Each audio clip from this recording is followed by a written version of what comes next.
Live yet? Ooh. No. Hey, what's up, everybody? It is Xbox Nation. It is Wednesday, and we are live basically on time. Sorry for a little bit of the delay, but hey, this is going to be a good show. It's going to be a big show because the Xbox One X is officially released, and everybody's had time here to mess with it a little bit, play some games, fool around with it, basically put their fingers in slots and stuff like that and poke about and just, have a good time with it. So it's going to be a good idea to kind of... So, Crap, hold on. You broke your One X already? Is that No. I've never... I would never... I treat that thing with kid gloves. I actually... There's already a potato chip inside of it. There's a Dorito in the back.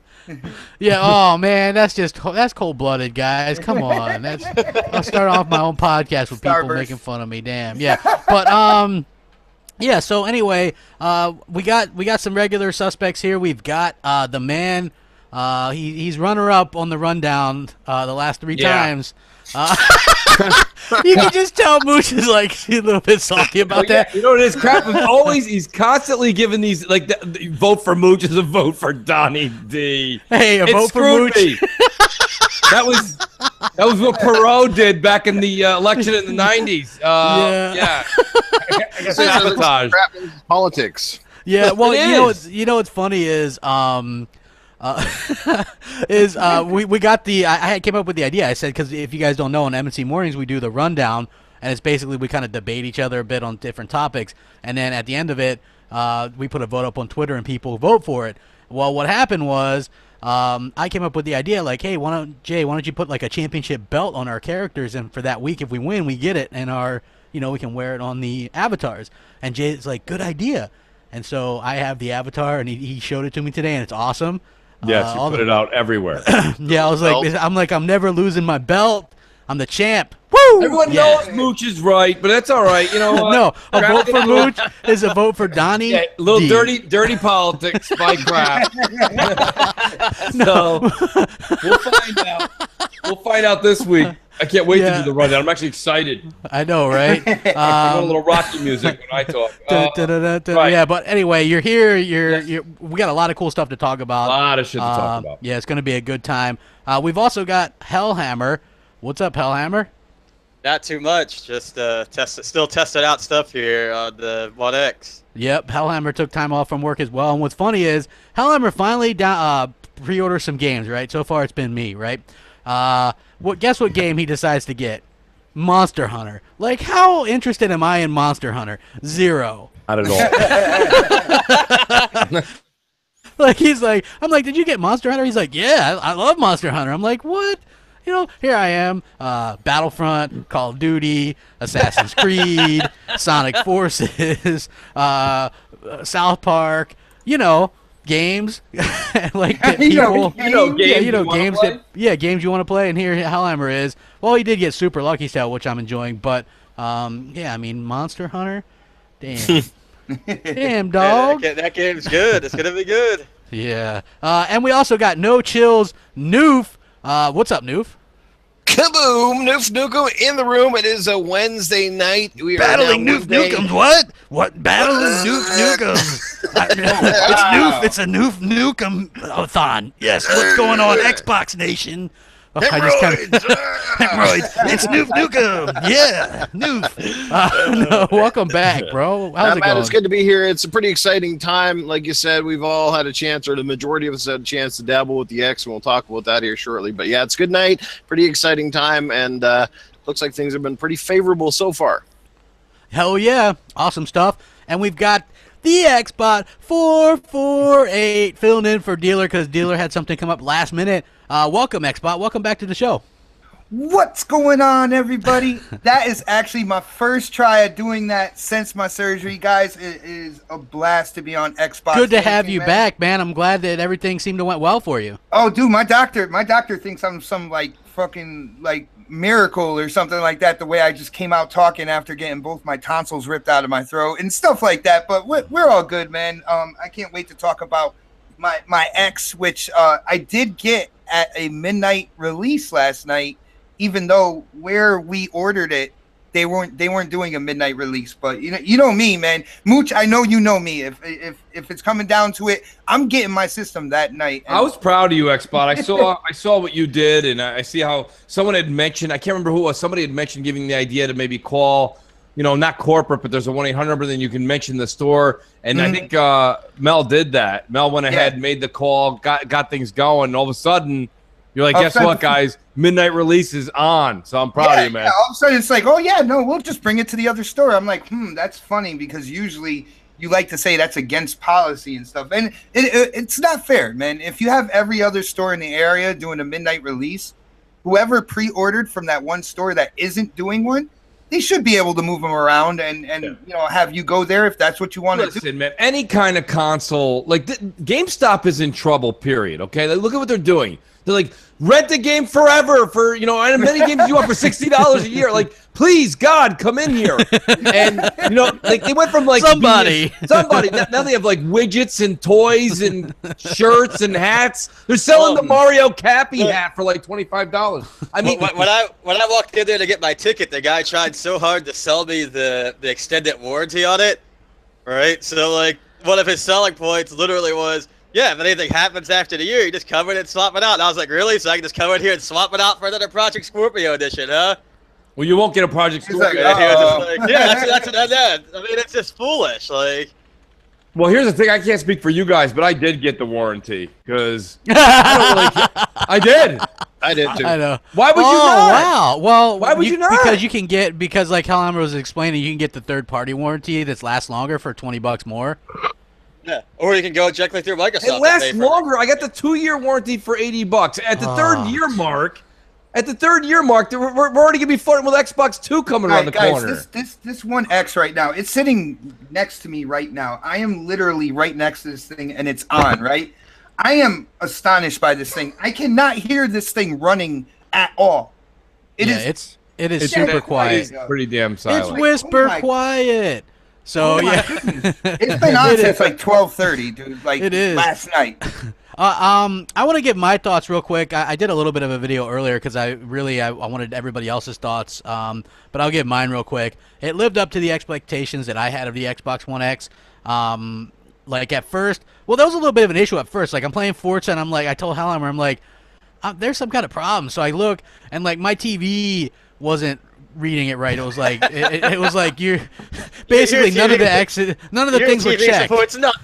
Yeah, nothing. No HDR, no 4K.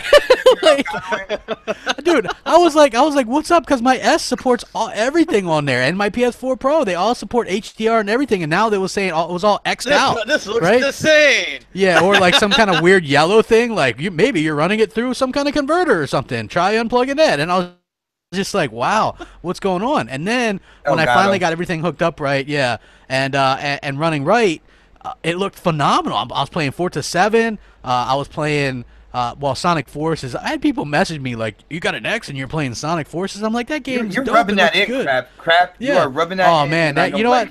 That game is good, man. That game is good. It's a lot like Generations, but I think I like the customizations and things like that they added to it. And it's kind of one of them under the radar games. Team Sonic is back, dude. Yeah, it's cool, man. You create your own character, and there's 2D levels, there's 3D. It's fun. But anyway, so yeah, I was playing that. I played Killer Instinct. I played Gears 4, which I gotta say this, and not many people are gonna agree with me.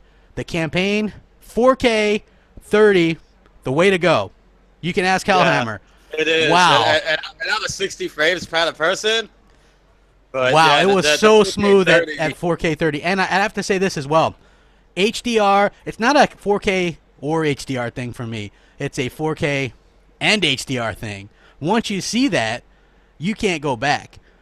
You know what I mean? It is that good. And I know Xbox, you're a big proponent because you have a 1080p TV and you're seeing these huge improvements as well. Such crazy, dude. Yeah. Like Forza Motorsport 7. And this is why when people were like, "Oh yeah, I'm getting Forza Motorsport, but I'm gonna wait until I get the X to play it." I was able because I played it on my Elite console and I played it on the X afterwards, and to see what I was missing with playing on the Elite one compared to like the textures, the lighting and stuff, there was shadows in places that it didn't even show up on my original Xbox One. and I'm seeing it on the X, and it's absolutely amazing, man. Yeah, it is phenomenal. But I'm just gonna say, when you get your 4K HDR TV Xbot, you're gonna be like, wow. And this is something that's really funny because a lot of people, you know, PS4 or even PC, will be like, well, we've had 4K forever, despite the fact that we all know that less than 1% of the PC users actually gaming 4K, and they don't have the option for the most part to do 4K and HDR. We do. That's something that Xbox One X has right now. And we can do that right now in 2017 in a console that's super sleek. People want to say it's heavy, man. I got two of these things. I'm juggling the boxes, bro. They're light. Come on. You know what it is? It's the fact that it's so compact with all that tech in there, and it's all like, it's all, you know, every inch is used in that. Yeah. Yeah. So that's what it is, and that's a sign of something being well built. Hellhammer, you're botting. There's only one bot, man. Hellhammer's Only one bot. That's me. Okay. Yeah. And it's the Xbot 448. But yeah, I thought it was absolutely. You know, I'm enjoying it so much. You know, it's way better than I even thought it would be. Like I thought, hey, I probably won't really notice that much, but personally, it is so much better than I thought it would be. And now it's like we have the best versions of the multiplats. I've got my Elite controller. You know, we've got Xbox Live. Hey, what's up? Oh snap! It's Mel. Oh snap! Hey, there she is. Yeah, she's in the chat. Crap, I gotta say the one biggest thing, because I know everybody's talking about the visuals and stuff like that, which is all well and good, but you know, I'm looking at the performance here, right? I've been playing Destiny 2. It was Reset Tuesday, so you guys know I'm in there with my 2 characters, trying to get the most gear I can get. And one thing I gotta say is, like, this system, you can tell it's not even pushing to play the game. There, you know, on my Xbox One Elite, you can tell there's points in time where it was giving it all it has, you know. And with this one, she's giving it all she's got, Captain. Oh, sorry. But like, I like just like, oh damn! I just gave my nerd away. Somebody watches. Great. Stuff. I got that. I mean, the difference in power, even with the unpatched things, like I fired up The Witcher 3 today. I mean, it just already flows, seen man. that thing's hit. I watched 60 frames. Yeah, I watched Xbox buddy there who I subscribe to. Is it NXG? Yes. I watched it. He did a video today on Witcher 3, and it's not patched. And except for certain areas, it runs about 57 to 60 frames because it's unlocked. Yeah, exactly. Game looks good. I mean, I think when you get to what's that big city there, Hellhammer? Novigrad. There's parts of Novigrad where it goes back down to 30, but when it does get to 30, it stays locked. The Novigrad thing, even on PCs, like even on high-end PCs, you're gonna see fluctuations on that stuff unless you have a really killer system. And there's no patch yet, so this is just as is. This is as the game shipped. Yeah, there's a lot of NPCs. It's a big area. That's a very CPU bound area. Right. No, I agree. I gotta say, yeah. Well, what's fun? I was just gonna say what he brought up NXG real quick. I'm sorry, crap. I just want. No, go ahead, bro. Because that is the guy I go to over Digital Foundry. I feel like his game analysis, his software, his hardware analysis, he keeps that I'm a gamer mentality in while he's doing these analysis. So, Mooch, what do you think about him as doing like these analysis? Do you think he's spot on with what he's talking about? I appreciate his 2 cents. I've like I told you, I've subscribed to him ever since you told me about him, and it was well over a year ago. So I've watched a bunch of his stuff. I think he's very good. I like what he's doing. I think he's as good as, you know, like, I mean, he's definitely got the software to run the FPS and tell us that and give us the description. But I don't think he's any like more qualified than you. You know what I mean? Like I think like he's got a piece of machinery. It reads 60 in the corner. I watched a 10-minute video where he just reiterated the fact that it said 60 in the corner. And I'm like, all right, well, I wanted to, like, I do like Digital Foundry for a little bit more of they get a little bit more techie than him. But he's good.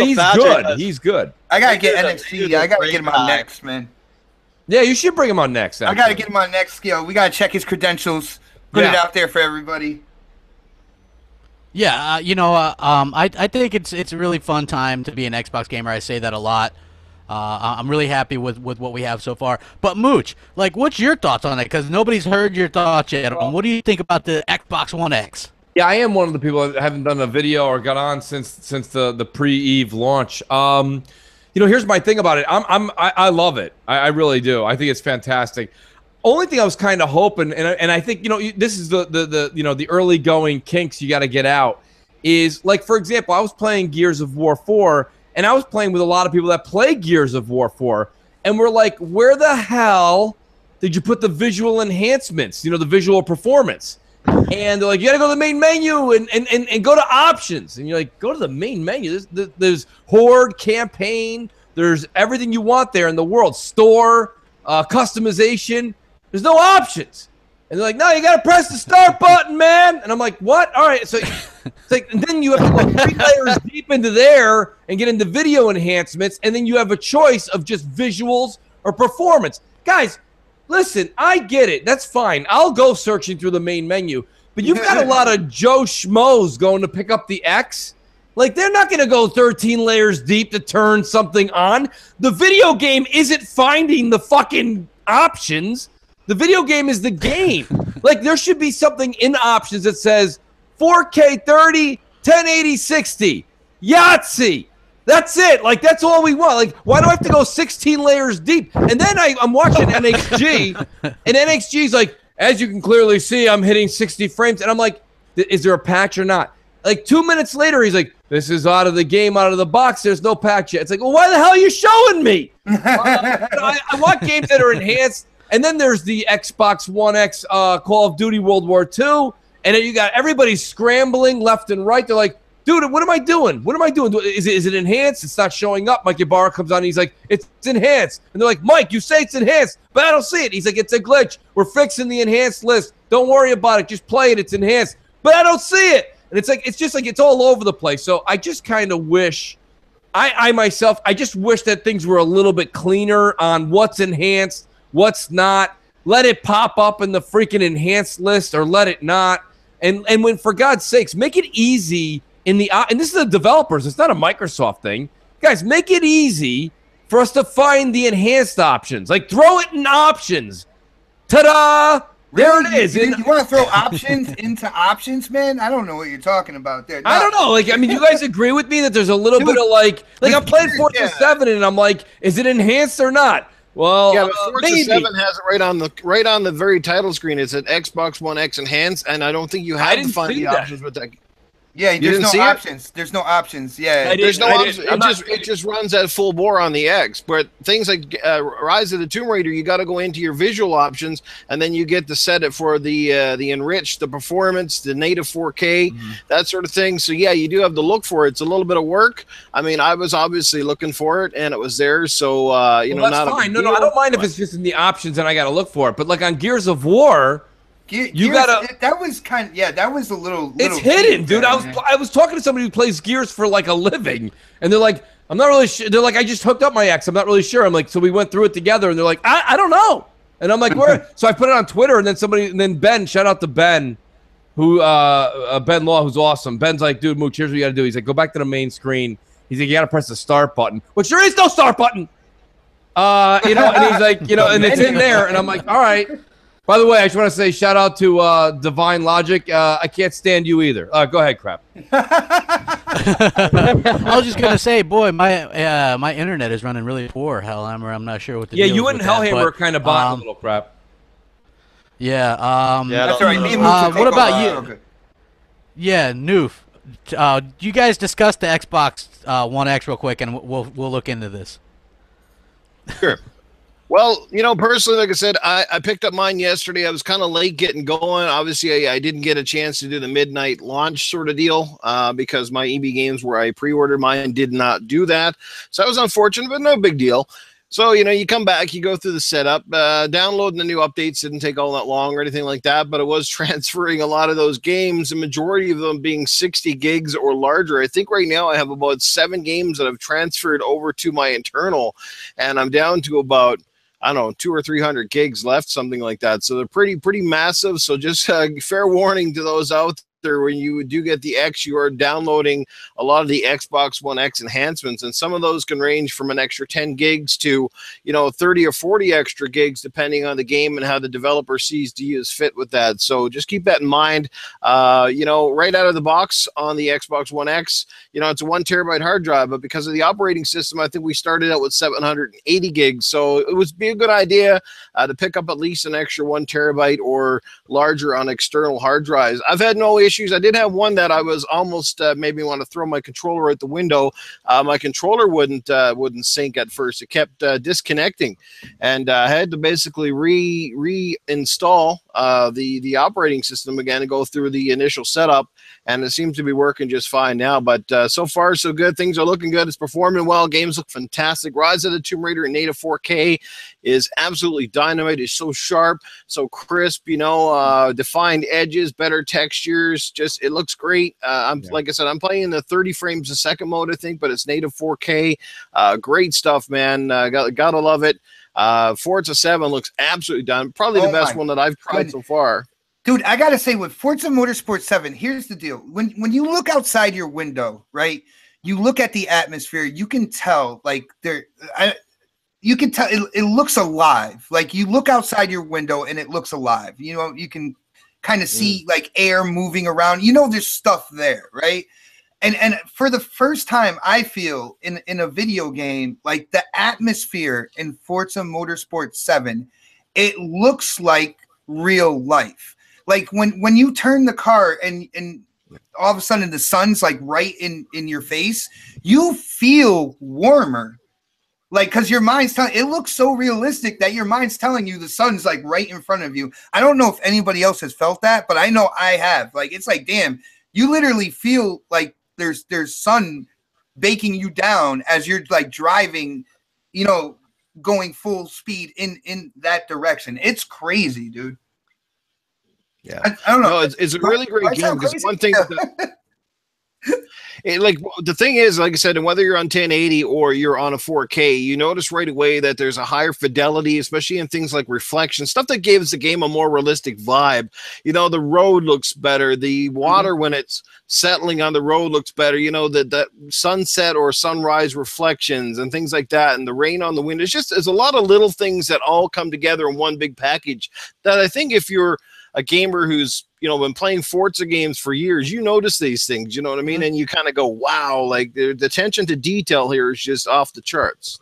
Dude, it's absolutely amazing. Like I automatically saw, because like I said, I was able to play, on my Xbox One Elite that I have, and then on the X, because I wasn't gonna wait to play Forza Motorsport 7. I'm a huge like racing simulator fan, and dude, just the amount of detail, even down to like the reflections off the cars. And that's not to say like the original package, the non 4K assets, it's nothing to laugh at. That game is beautiful. Here's the thing, in its original package. We can sit there and we could talk about and I think, and if you're talking about Forza, then you're really hitting home with what I was going to say, Xbox. Like Forza is a great example, and it's also a terrible example for the X, because Forza looked good on the S.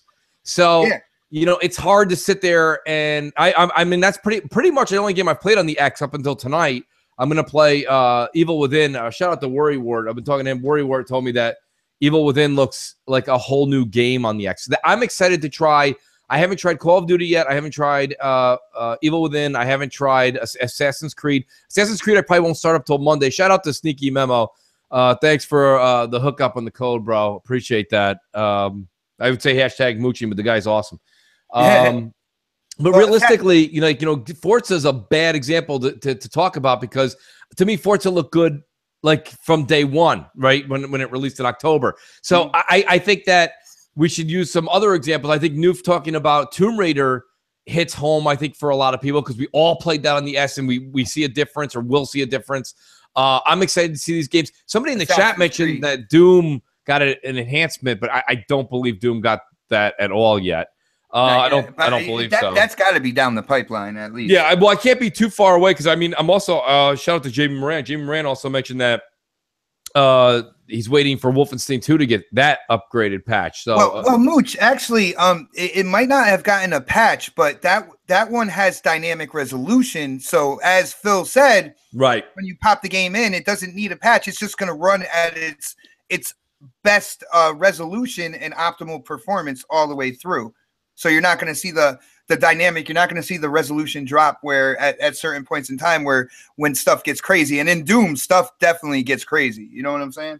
Yeah, I mean, there's no doubt that the X is making significant like leaps. Improvements and leaps right, in different categories. The thing about it is, like, it seems like every game, and I think that's because we're early on here. We're early on, so you've got a lot of the enhanced games that are games we already own. Developers are choosing, some of them are going back doing enhanced 4K and HDR. Some are just doing the enhanced textures. Some are doing just the 4K. Some are doing just the HDR and the enhanced 4K. You know, so like when you pop a game in, you're sitting there as a consumer and you're looking at the screen like it's the first time you've ever looked at a television in your life, and you're like, what's different? What's different? And you're looking around, and I think that sometimes without the list specifically telling you, or the developers specifically telling you, you kind of feel like, do you ever look at something and someone's like, I think it's different. Is it different? I think it's different. Is it different? And it's like, sometimes it stands out and it's noticeable. And then like with Forza 7, somebody was asking me while I was playing, they're like, do you see the enhancements? And I'm like, I think so. Kinda. Yep. Maybe not. Hold on. And I'm like, so like, because the game looks so good in October, it's hard for me to say. So I'm interested to hear more and more people, like what Worry said to me today. And he was saying on Twitter, he said basically, you know, The Evil Within looks like a different game. It looks that much better. That's what I want to hear. I want to hear more of the games we've been playing for the past few months or past few years. And wow, and Witcher 3 looks amazing in just 60 frames. That's for damn sure. Just don't bring up Halo 3 to me, all right, man? What's bothering you about that? First of all, it's going to look better being on a 4K television. You know what I'm saying? And kind of brought up to be made to fit on 4K, all right? That's going to be the way across the board. Now, if people are so excited about like the enhancements to Halo 3, let's just be honest here. It deserved an anniversary. And I know, Mooch, you might say no to this, all right, because of the Master Chief Collection or whatnot. But right. Here's the deal, all right? 1, 2, and 3, when it comes to Halos, made one story. You have Halo 1 with a full anniversary edition. You have Halo 2 with a full anniversary upgrade. Halo 3, which is the most selling out of all those Halos, and you're not gonna give it to them. So I don't want to hear anything about like the slight upgrades that they're doing. Right. I know it's already gonna look better on 4K. That title needed an anniversary, and Halo 3 is not even my most prized Halo. But it made sense, and I feel like 343, they kind of stabbed themselves in the foot with this, because I feel like they should have done this. It would have been perfect to drop with this piece of hardware, man. I don't know. I think that it would be cool as like a fan service, but as a whole, seeing that Halo 3 was already a 360 title, and 1 and 2 were both original Xbox titles. All right, here's the deal. Like, me and my family, we have dinner, right? And we use all the plates at dinner, right? So I have to wash the dishes. Is it okay for me to wash 2/3 of the dishes and just leave that 1/3 over to the side dirty? You know what I'm saying? Like, and have those 2/3 nice and spotty clean for the next time we have people over and stuff, and it's nice and shiny. You do make a really good point, Xbox. It's hard to argue your point. So I can't sit here and I can't say you're wrong. I actually think you're right. On principle, you're right. As far as somebody like myself, who is an above average Halo fan, but not nearly the fan you are, I'm okay with what they did. But coming from your world, I understand your point. I think you make a valid point. Yeah, I mean, I understand the point as well. But I mean, they made the complete, story basically in the Master Chief Collection. Yeah, I know. And guess what? And guess which one was the worst looking out of all the games in the Master Chief Collection? Oh, yeah, it was Halo 3. It was Halo 3. Yeah. So that definitely could have used that anniversary. You could have closed the door, because it would have been one whole story. You know what I'm saying? Those three games made one whole story, and you don't have to do that anymore. Then Crapgamer is back. What's Holy crap, dude! I don't know what the hell was up with that internet, but that was a bad bog down right there, folks.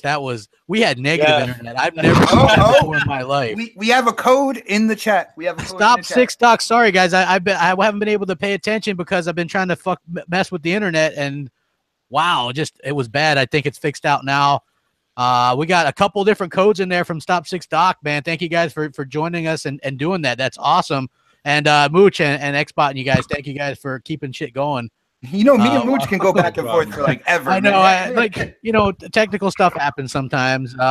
What are you guys talking about? Keep me up to speed here.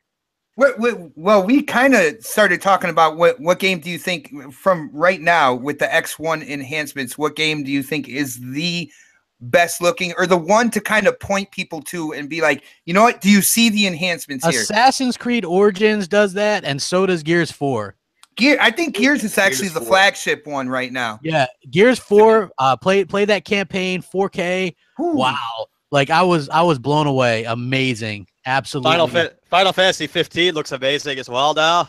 Dude, I can't wait to get into that too. I'm actually gonna beat that game now because of that. Yeah, you know what? I'm gonna go back to it too because I started playing it and I was like, this game's really good, but the background looked like there was Vaseline all around. Well, see, it was still kind of blurry the backgrounds when I beat it, but it wasn't as bad because they put a patch in that kind of fixed it up a bit. But now it's like a night and day difference. The game looks really good. Woo, we got 800 people watching. Hit that like button. We got codes going. We got everything going, man. Assassin's Creed Origins. Mooch, have you got to boot that up yet? No, and here's the thing. See, since Crap knows this, I'm traveling over the weekend, so I'm not going to start that and then stop it. So AC Origins, I'll start up on Monday. But I'm playing, I was just saying when you were off the air, Worrywart was actually on Twitter saying that Evil Within 2 looks like day and night different. So like, I am booting that up tonight, and I'm on chapter 12. I'm going to get another chapter or two done tonight. I can't wait to see how different it looks. Did you? Because see, what I was doing was, I know, like, I mean, I started Lucky's Tale, I started Sonic Forces, I started Assassin's Creed. I just wanted to see these games. You know what I mean? Like, so that's why I started so many. And wow, Assassin's Creed, the draw distance. Creed, oh my goodness, dude. The draw distance is phenomenal. Yes, it is. Absolutely. I will say, my one complaint about Assassin's Creed is the HDR settings that they have set up for it for the average person. Awful. Well, what about them? How are they setting? All right, so what it is the settings aren't set up like, you know, how like, if you go into Gears and you start it up, the HDR setting is literally a slider, and you slide it till it looks good, basically, right? Right. Or you slide it till the little, you know, the little image there looks correct. Like the Assassin's Creed one is a little bit more depth, so it's like you got one that's based off the brightness of the overall brightness of your TV, the level, like the light output level. And then another one that's overall the brightness of that. So it's like you got to get really technical to completely tweak it out. Like me, I just messed around with it till it looked good. Hellhammer wants it simple, guys. Simple. Slider, that's it, man. Well, I mean, the thing is for me, for that, like on a console game, it should be something that's just literally like almost just a box. Like if I want to mess around with sliders and stuff, I'll start up my PC.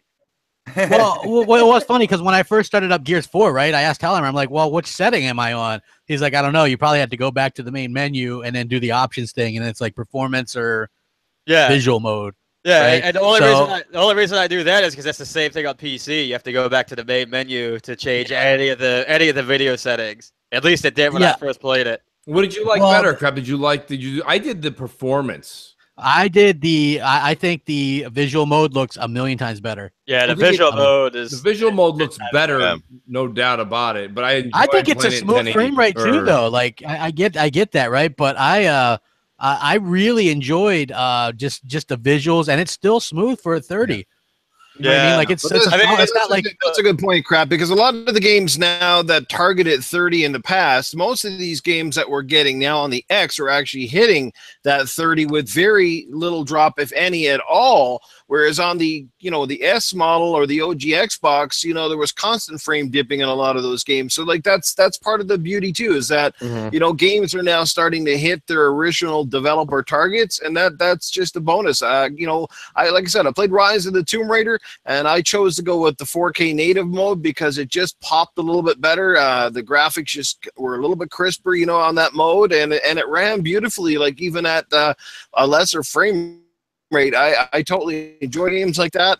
It's not a big a deal. I think the 60 frames are going to be more important when it comes to the driving games and fast action games like the shooters and stuff, you know?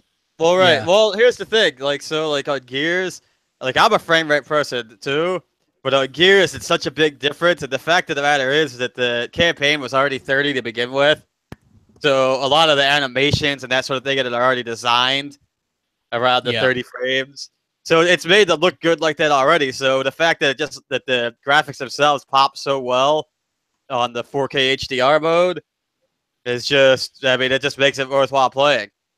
I mean, you're still gonna hit 60 when you play on that mode in multiplayer. That's because you don't have AI running in the background. You don't have, it doesn't have to render as much. Yeah. Well, I thought it was good. Like when I was playing it, and then I switched over to performance mode. It looked, it still looked good, but it didn't look nearly as good. It didn't pop as much. Performance mode still looks really good. Like, I mean, it still looks like a night and day difference almost. I would say if you're playing on a 1080p screen, by all means, go for the 60 performance. Yeah.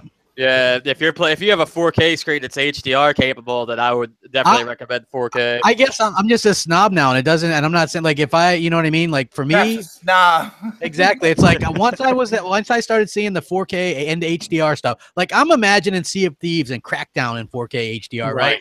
That's blowing my mind.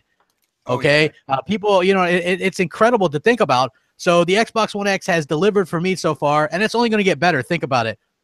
Right now, the games that we got are a lot of patch games. Some of the games that just come out, you know what I mean? Wait until next year when the games are coming out and patched the same day. You know what I mean? And there isn't like some, you know what I mean? You get the One X is the dev kit now.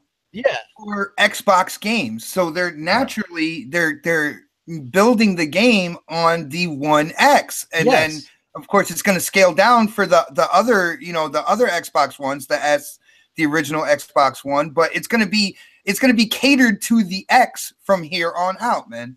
Yeah, and that's going to be great. Like Mooch, what did you hear about Call of Duty World War II? Because I heard. Go ahead. I like on my S, right? Because I hooked up my S. Yeah, I saw your tweet. Yeah, and that shows it, even though it's not downloaded on that, as enhanced on the enhanced list, right? I can download it, but on my X, it doesn't show. I think that's just a visual glitch because people were. There was a few people today that tweeted out pictures of Call of Duty World War II and it showed up on their enhanced list. So, I mean, this is what I'm saying. Listen, first of all, it's first day jitters, right? So the second day it came out. Oh. All the shit's like got to get ironed out. It's all software. A lot of it's just, like I said, this is a visual thing. You have word and confirmation from Mikey Barr saying that it's enhanced. Like Mikey Barr is not going to come out and be like, psych. You know what I mean? Like it's legit, right? You know, he's telling you it is what it is. It is what it is. But I mean, but you're right. And I mean, like the average consumer, like I said, the average consumer is not following Mikey Barr on Twitter. You know, so it's like you got to understand, like these are the things that got to get kind of ironed out. And this would happen with any console, any system, anytime, any year. It doesn't matter if it's PlayStation, it doesn't matter if it's Xbox. Oh yeah, I mean, it's a new console. Yeah, it's gonna be. Yeah. Look, the thing is look, like my thing hasn't been completely perfect. I've had a little bit of issues with the dashboard. Right. There's been some glitches and some of the stuff that I actually experienced early on with the original launch Xbox Ones when I first got it. Mm-hmm. But that's to be expected because even though it's still an Xbox One model, it's still basically an entirely different architecture, more or less. Well, I mean, it's a brand new system. You got new parts in there. You know what I'm saying? That you know they're just getting powered up, working together. You're throwing that operating system in. You're throwing in all those updates and whatnot. So yeah, you know it's going to take a little bit of time for your device to kind of iron out. But one thing, like I said, mine's been on since like a half hour past midnight, like last night. And the one thing I can say, and I've been playing Destiny 2. Dude, the smoothness, the ease in which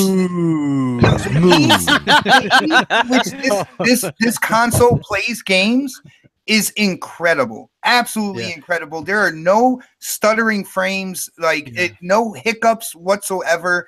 Here's the thing, even if there was no 4K like this gen, right, and this Xbox came out, and you would be able to do all your stuff in 1080 or whatever, and it just perform better. So even without patches, hence we were going to talk about this, and you guys might have. There's all kinds of codes being thrown in the chat box. Like, geez, Thanks, you guys. It's awesome. But yeah, so Witcher 3 unpatched runs up to and over 60 FPS. Assassin's Creed Unity, the biggest CPU hog game this generation, was hitting 60 frames unpatched. So it just goes to show you, a lot of people were saying that the Xbox One X, they really cheaped out on the CPU and maybe a little bit more than what they could have, but it's very capable. That's why we're seeing Rise of the Tomb Raider 60 FPS mode. People who say that they cheaped out on the CPU are mostly people who are used to PC side of things, where the CPU is such a. I mean, it's still a big deal, but you're looking at games that are optimized.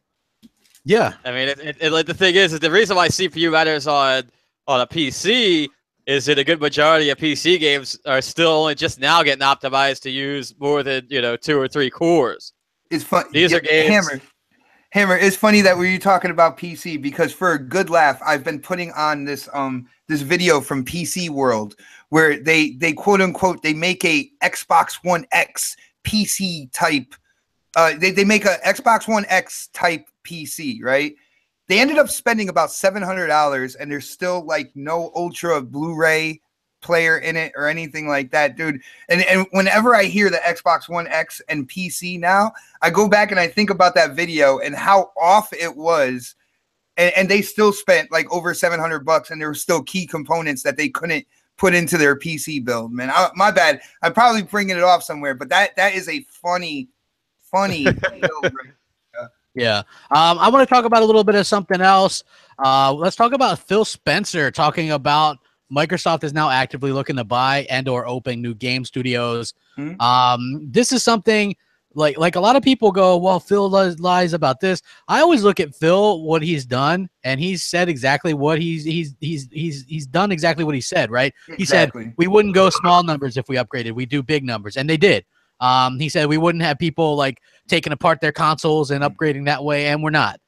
He said they wanted to fix the hardware, fix the back-end problems on Xbox Live, adjust the software. He started cutting the fat on the software side a long time ago, and people called me and Mooch crazy when we were like, closing Lionhead, good thing, right? A team that hasn't put out any games in 6-7 years, just taking money, wasting money, a money pit and Fable Legends, no matter whose fault that was. Maybe it's Donnie D's. By the way, a vote for Mooch is a vote for Donnie D. Or as one of my favorite Twitter gifs, wrong. Wrong. Wrong. But anyway, yeah. So we said that. We said it was a good thing, and the IP will live on. And they're making another Fable. Let's just be real here. They are. But you had to close them down. Absolutely. They had spent $75 to $100 million on Fable Legends on a free-to-play game. You were never going to make money back on that. So they closed them down. They reshuffled. Some of them are still working for Microsoft and things like that. But that's trimming the fat. You had to get rid of some of the things that weren't producing. And now you're able to buy studios, and you're able to, invest in studios, open your own studios, just like he said. So you got Xbox Live fixed up, you got the hardware fixed, and now you're focusing on the content. A big difference too is that I'm sure that Phil could procure a little bit more cash his way now that he's an executive at Microsoft. And he worked his way up. He's Satya Nadala's right-hand man. Yeah. So he's got, and that's what he said. He's not answering to Terry Myerson anymore. He's basically the guy. Yeah. Look, I think that like the whole Lionhead stuff and that you can hold true to that he was cutting stuff with the fat, whatever. I still hold to, at least on the Lionhead side, for that's up to Microsoft to make and produce since they own the company. Mm-hmm. Yeah. Well, I mean, you also have to go back to Donnie D being like, hey, let's try and do games. Let's do this version of a game that they didn't want to do. Oh, you know what I mean? And I mean, Phil's not blame free in that either, because he was the head of the use studio. the old metaphor, guys. You can't build a really good house without a solid foundation. And I feel like the foundation Microsoft started with wasn't quite there. I mean, I think a lot of people admitted that the Xbox One was a little bit underpowered. The best part of the first part of this generation with the X, or the original Xbox One, was the power advantage was in the PlayStation Court. A lot of fans went and bought PlayStations more so because of that. I mean, the Xbox executives got wind of that. I mean, they've been hearing that. The fans have been hearing that. We've been defending that and talking about that forever. Now they can finally move on, they can put this crap to bed now, because the S is capable, but the X is absolutely destroying. It is the machine that we kind of always wanted, whether we knew it or not. It's the machine that developers are totally happy with and playing around with. They seem to be very content with this box. So Microsoft is doing a lot of the right things. And now that that hardware is finally stapled down, the launch is out the window, they can go back to doing what they need to get done now, and that is get some great software out the door that takes advantage of it. And that's what they're going to do. Well, I mean, look, I know several people who are like big PlayStation fans, right? Like actually like in person. And these people now are all of a sudden going out there buying an Xbox One X's. Yeah. And the whole reason of that, I asked them out there, I was like, well, why are you buying it? It was like the only reason I had the PlayStation was because it was more powerful. Yeah. That was literally the reason. That was their reason. Because they don't play anything that's exclusive aside from like Uncharted and stuff like that, which obviously, I mean, that's what you play on there. Yeah. And they even did. They're like, yeah, but I can still play those, but I'm going to play all my third parties, and now I'll be able to play all the Microsoft exclusives. You know, Hellhammer, I gotta say, and new, both you guys, you're right on the money with when it comes to the whole power thing. Just me personally, as a gamer, I gotta say, it is an absolute shame what happened from 2013 until now that we have to move forward from, because within all that, you're talking about a slight resolution difference, right, between multi-platform. Well, yeah, you're talking about very minuscule things, and we had amazing like experiences with games like Sunset Overdrive, with Rise, Max and the Curse of Brotherhood. We had so many games, so many different experiences and stuff that were quality experiences that unfortunately, because of Sony's kind of guerrilla tactics, Microsoft not being able to talk about what the Xbox One was at the beginning of this generation, all that good stuff, all that kind of like negative energy. And it kind of overshadowed some of the best, what I consider the best experiences in video games this generation. So you're right. Because if you look at things, and all the PlayStation fans right now, they go, but it doesn't have any exclusives. And I'm like, well, you bought the PS4 and it didn't have any exclusives. So why are you bitching now, right? Right. If you just look at it, the PS4 launched with Knack and Killzone Shadowfall. Xbox One launched with Forza 5, Zoo Tycoon, Killer Instinct, Dead Rising 3, Rise, Son of Rome, and then 3 months later, Titanfall. And then 4 months later, Sunset Overdrive, Halo Master Chief Collection 4. So those are phenomenal games. Of course, you had Max, Curse of Brotherhood in there as well, and other games, right? Yeah. It had such a better lineup for years. And the moment it struggles a bit, then it's all about the games. Yeah. Right? Now, power doesn't matter. Resolution doesn't matter. Of course it matters. If it mattered then, it mattered now. Unless you were just lying that it mattered just because PlayStation had an advantage. And then who would believe you now anyway? You know what I mean? Like it's nonsense. After the years and years of people with their pitchforks and torches going, oh my God, it's only 900p on the Xbox, only 900p. It's 1080 on the PlayStation 4, so that the couple thousand pixel difference there or whatever. And now all of a sudden it's like it's literally hundreds of thousands, a massive difference. Hammer, and the one thing is, man, I remember going back. I'm taking a little trip back into time when it comes to this. When 2013, 14, 15, a lot of the times when we talked about the game, and people were like, "Well, it's only 900p." If you looked at the performance of the game, though, it always performed better on the Xbox One. Exactly. Xbox. Frame rate drops. It was a steadier game, better online experience and stuff like that. But people were just stuck in that resolution gate because of the gaming media, man. Let's just face it. Yeah. They took that pony home. They rode. Yeah. Well, it was unfortunate because games like Sunset and Quantum Break took shit for not being 1080p. That's all they failed because of that, or at least failed to live up to expectations, which is unfortunate because there's lots of games out there that are great that maybe wasn't 1080p. So that's really unfortunate. Yeah, I mean, the thing is that people had such a thing ingrained to them about the resolution, right? But let's look at it. I mean, the resolution thing is if you're not worried about resolution and you were not worried about it in 2013, 2014, you probably shouldn't have been playing on a console to begin with. To be totally honest. I mean, Nobody if you're cares not about worried about it. Generation. That's the funny part. Yeah, look, the previous generation, I seen a few people talk about resolution before the previous generation, and I think that came down to like GTA 5 and Grand Theft Auto, GTA 4. People argued back and forth between that, but other than a little bit on that, like on the previous generation, most people couldn't tell you what the hell a game was running at. Yeah, exactly. It was never really a thing. It was only a thing when it needed to be a thing. And yes, Sir X-Man, Xbox hate is real. I refuse to let it be real, though. Exactly. You know, I think that as long as the Xbox fans, stick together and, and look where we're at now. It's easy to complain, right?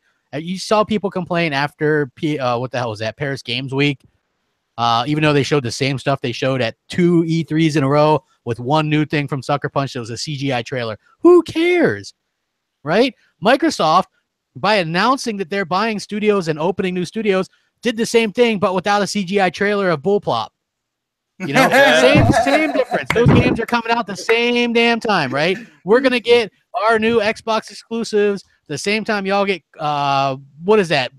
Death Stranding or whatever. Kojima's out there like doing something. I don't even. Nobody knows what the hell that Kojima's doing anything but game development. I'm gonna throw out the funniest thing I've been reading all day on every article that I see, like reviews for the Xbox One X, is from every Sony, like every other Sony fanboy on there. It's like, just wait until Sony announces the PlayStation 5 in 2018 and it'll be over. I literally have read that same comment on like 100 different times on 20 different websites. You know what I love? You know what I love? Though? Oh, my bad. Mel wants to know, when does the contest end? It looks like it ends in 3 hours. Uh-oh. So, yeah, I don't know when did Jay get that thing up and running, Mooch? Like 11 p.m. or something? He's on Canadian time, crap. Oh, yeah, that's true. He's Canadian. You guys got to forgive him. So, yeah, it is ending tonight, though, and then we're going to have some kind of announcement tomorrow. So, yeah, it's going to be good, though. There's still time to enter. Some type of announcement thing tomorrow, maybe. Yeah, we're going to do an announcement. I forget what Jay said he wanted to do, but we're going to do some kind of announcement. Oh, they're saying Titanfall 1296 on the Xbox One X is a scam fail. Oh, man. You guys are loving that right now, huh? Until the patch comes out that fixes it and it's 4K, and you guys are like, uh-oh. Yeah. You know what I mean? Like, hey, what about all the people who are like, I don't care about Titanfall before it came to PlayStation?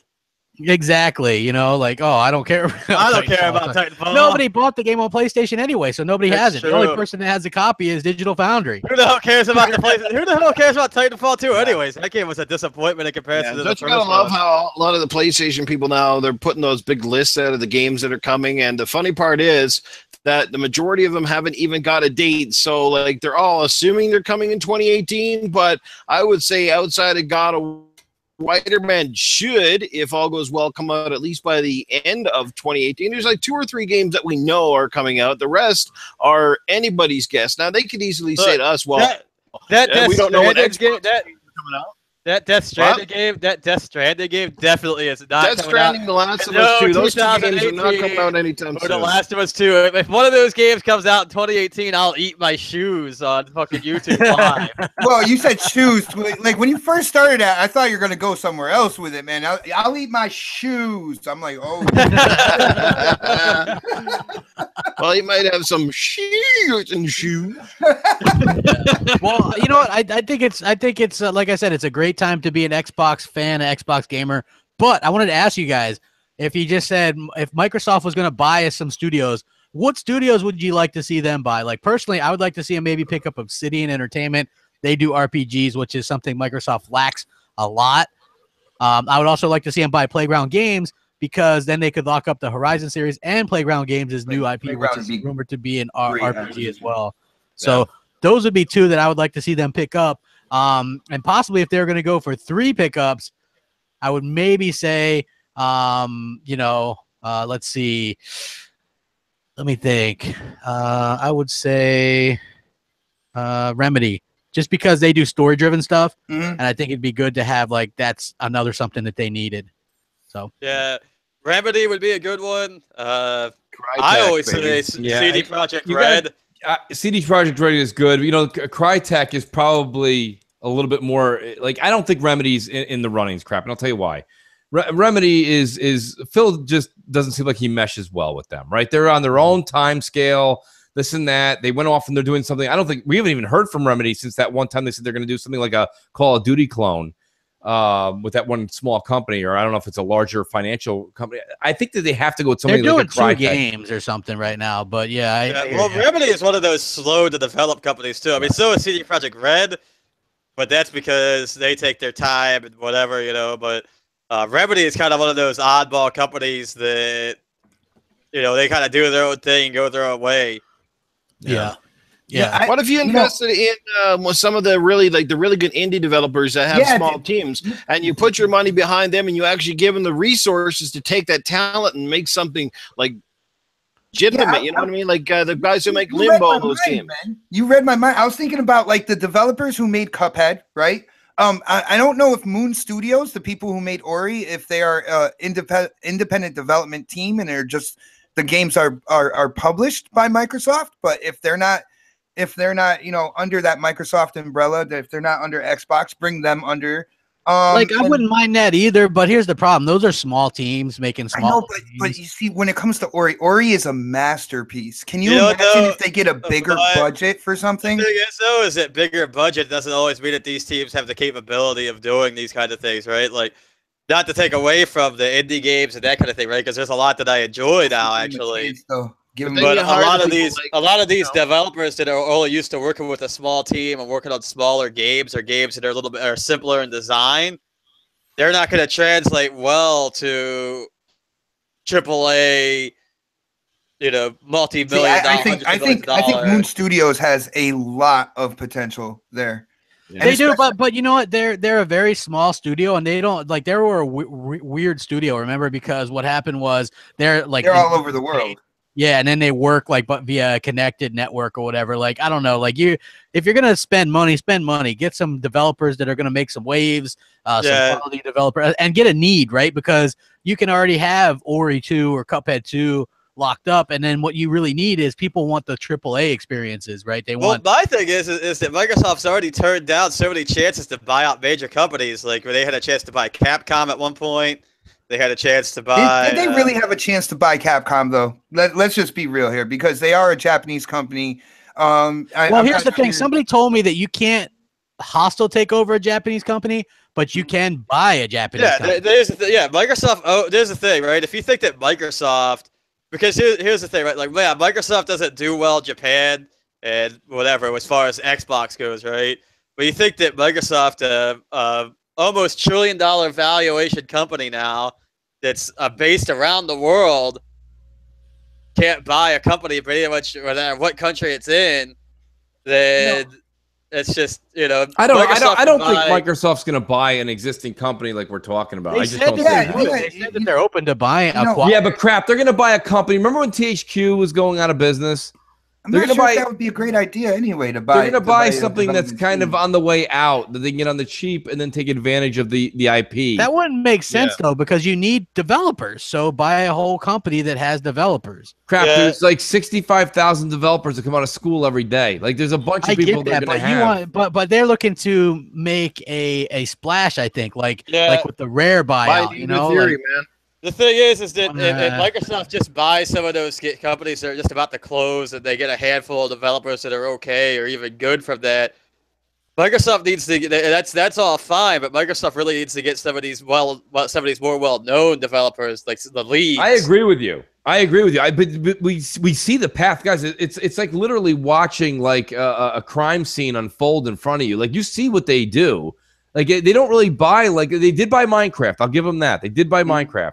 Gears doesn't really count because I think their back was against the wall. If they lost Gears for any such reason at all, it would have been a catastrophe. So their back was against the wall. That was their thing they had to just capture. They did it.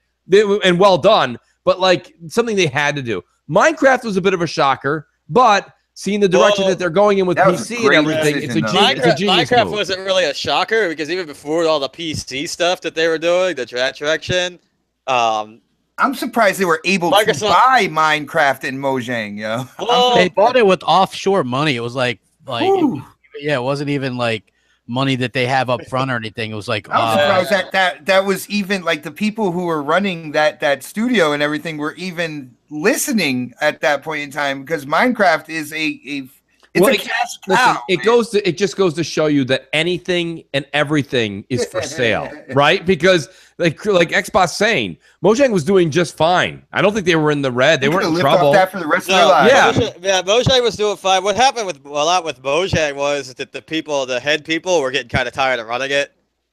They didn't want to have to search for. Well, if that's all it takes, you can. A lot of these successful developing companies, they're all exhausted after 3-4 games. They're all tired of making shit. Yeah, that's what I'm saying. Like this guy already made his money. I mean, he enjoyed it, but you could tell he was kind of tired of running things. So PUBG, man, the bigger that game gets, the bigger the studio is going to have to get just to keep it going. You know, See, Predator in the chat is saying what I'm saying. You know, you don't need to buy. You don't really need to buy the company. You can just either hire just the people or Predator the other way around. You can actually just buy the company that's kind of going out and grab their IP and then hire people that are talented to make those games. You know, I got to agree with in the chat, Xbox Sony Pony. He put it in, and you got to scroll up for it. And this would be the one development team that I would sign it all and be like, yo, do this now. Ninja Theory. If they could buy Ninja Theory and put it underneath the Xbox umbrella, they are a highly talented What are they team. doing, though? What is Ninja Theory? What are they doing? Hellblades. Hellblade, they did DMC, which was the Devil May Cry So two games that didn't sell very well. But hold on, they are incredibly talented. Well, they go all the way back to like Kung Fu Chaos on the original Xbox. Being a talented developer and making games, because here's the thing, right? Like, Microsoft doesn't just need talented developers. They need talented developers that can make games that sell. Well, that's the problem. If you could get a writer out there, I don't know, maybe a female writer who is known for writing like survival type games that might have been exclusive to PlayStation at some point in time, and you bring her in with Ninja Theory to do this like huge survival type game. I don't know. Maybe that could work, you know? Yeah, that's the problem that's facing our industry as a whole. Nothing is guaranteed to sell unless your name is GTA 5 or Call of Duty or Destiny or Halo. That's about the only thing now that prints money. If I was Rockstar, I'd never make another Grand Theft Auto game. Why would you? They're making so much money off. Forever. That's a perfect example of why games as a service is being so successful. That is a game as a service. Yeah. And we're seeing, what is it, 85? Man, you gotta like shake your head. I played Grand Theft Auto online and I had fun with it. You know, GTA 5 online and like played the online part. Oh no, it's definitely fun, but like it's fun to an extent. Like the fact that people are still playing it in the droves that they are. Like I kind of sit back and I like look at it like squinting my eyes. I'm like, are you like what? Are you guys also humored by like a fly sticking the paint? Like what? Like what else excites you people? Like could be entertaining. It could be for a little while, and so is GTA 5. But like to do that over and over and over again, doing those same heists over and over and over again, and then like who cares? You get infinite amounts of money so quick, and then you buy the top penthouse thing. But you're gonna buy a bunch of cars. The game doesn't have a great driving mechanic in it. It's there. It's present. It's okay.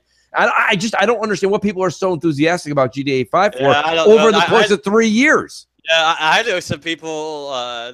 4 years. Up until just recently, they were like still obsessed with that game. They were like, "Wow, I'm gonna play GTA 5." I'm like, "Why?" Me and O Snaps on the 360, we were absolutely hooked on GTA 5. Oh my goodness, we would go in. We had our own crew. What did you do on it? We would do. I mean, I was more mission based. I like doing the missions and stacking up my money and you know getting all like the cars I wanted and stuff. What O Snaps used to love to do was start trouble and then jump into my car. So her wanted level transferred to me. So she would just constantly get me in trouble. She would throw grenades, blow stuff up, and then get me in trouble. Honestly, it's the king of trolling game. It's what it is. Yes. Yeah. So I would love it, is what you're saying. You'd hate it. I know. I would definitely you would hate that. You know what? I like the campaign. I got it on 360 when it came out, and I liked the campaign. And then Hellhammer got it on Xbox One, and I haven't played it yet on there. So I don't know. It's like there's so many other things to play. You know. Yeah, I played that for so long, the campaign. I never finished it. and I liked it, but it was just it was so much, and then games just kept coming out, and I'm like, I don't have time to play it. Yeah, like speaking of what Microsoft would do if they bought studios, here's a sign of what's selling and what's not. Telltale Games laid off 25% of their staff, and actually the coalition tweeted out that they were hiring, so anybody affected could possibly sign on with them. But Telltale Games specifically does story-driven single-player games. So yeah, crap. There goes. And listen, this. It all adds up to Mooch's right, and that's fine. I don't have a T-shirt like Crap does. Yeah, you don't have a T-shirt, but you have a Swami hat somewhere. I do have a Swami hat, and I might have to break it out. Those games are atrocious. Yeah. I mean, I don't know. God. Take the 1,000 gamer score away, Crap. You're not playing it. It's boring as shit. It's like, walk over here, press X, hold X. What? I'll say that on some of those. Yeah, I agree. On like the Batman ones and that kind of stuff, the stories are really good. Yeah, I like the Batman. That was the worst one. To be honest with you, Tales from the Borderlands is still probably my favorite. It was the funniest stuff ever. Realistically, those were supposed to introduce characters for the next Borderlands game, right? Those characters were supposed to be introduced into the next Borderlands game. It sold piss poor, right? But that was probably the best one. In terms of, I like the Batman one.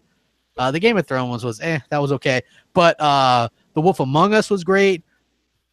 I like the Walking Dead ones, but they really kind of were finding their spot still. If you go back and play the first one, they have a lot of movement in that game that's very clunky. Yeah, for me, I consider those games as like an interactive comic book, basically. Yeah. Exactly, and they're good for that. Plus, 1,000 gamer score, baby. Woo! I mean, look, some of them I wouldn't play without the gamer score. Others, like the Batman one I really like. There's a game out there. Listen, there's a game out there for everybody, right? People play Candy Crush. People are still playing Cubert. Listen, it is what it is. There's people in the chat who are like, I don't agree with you, Mooch.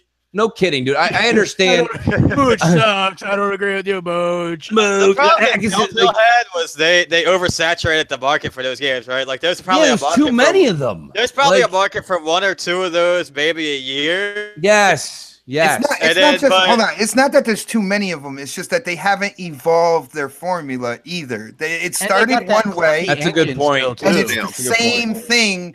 Like 3 years down the line, you know what I'm saying? They haven't really evolved it. So, and they also at Crapgamers, right? They still do have the clunky engine, which isn't really optimized for anything. Yeah, even on I don't know about the about how it would be on the X, but even on the PS4 Pro, when you play those damn Telltale games, they still do that stutter where you'll die sometimes because the thing locks up for a second. You didn't see the prompt because it locks up. So that's been a problem. And they probably do release too many. Maybe release two sets a year or whatever. But like I said, it's sort of a sign of the times in terms of single player. I mean, they need to stick to bigger IPs and stuff too, right? Like the thing is, it's like the Tales from the Borderlands one. That was probably one of my favorite ones as well. Yeah, and they have no replay Borderlands. Yeah, I mean that's another thing too. You're done. You can make different choices.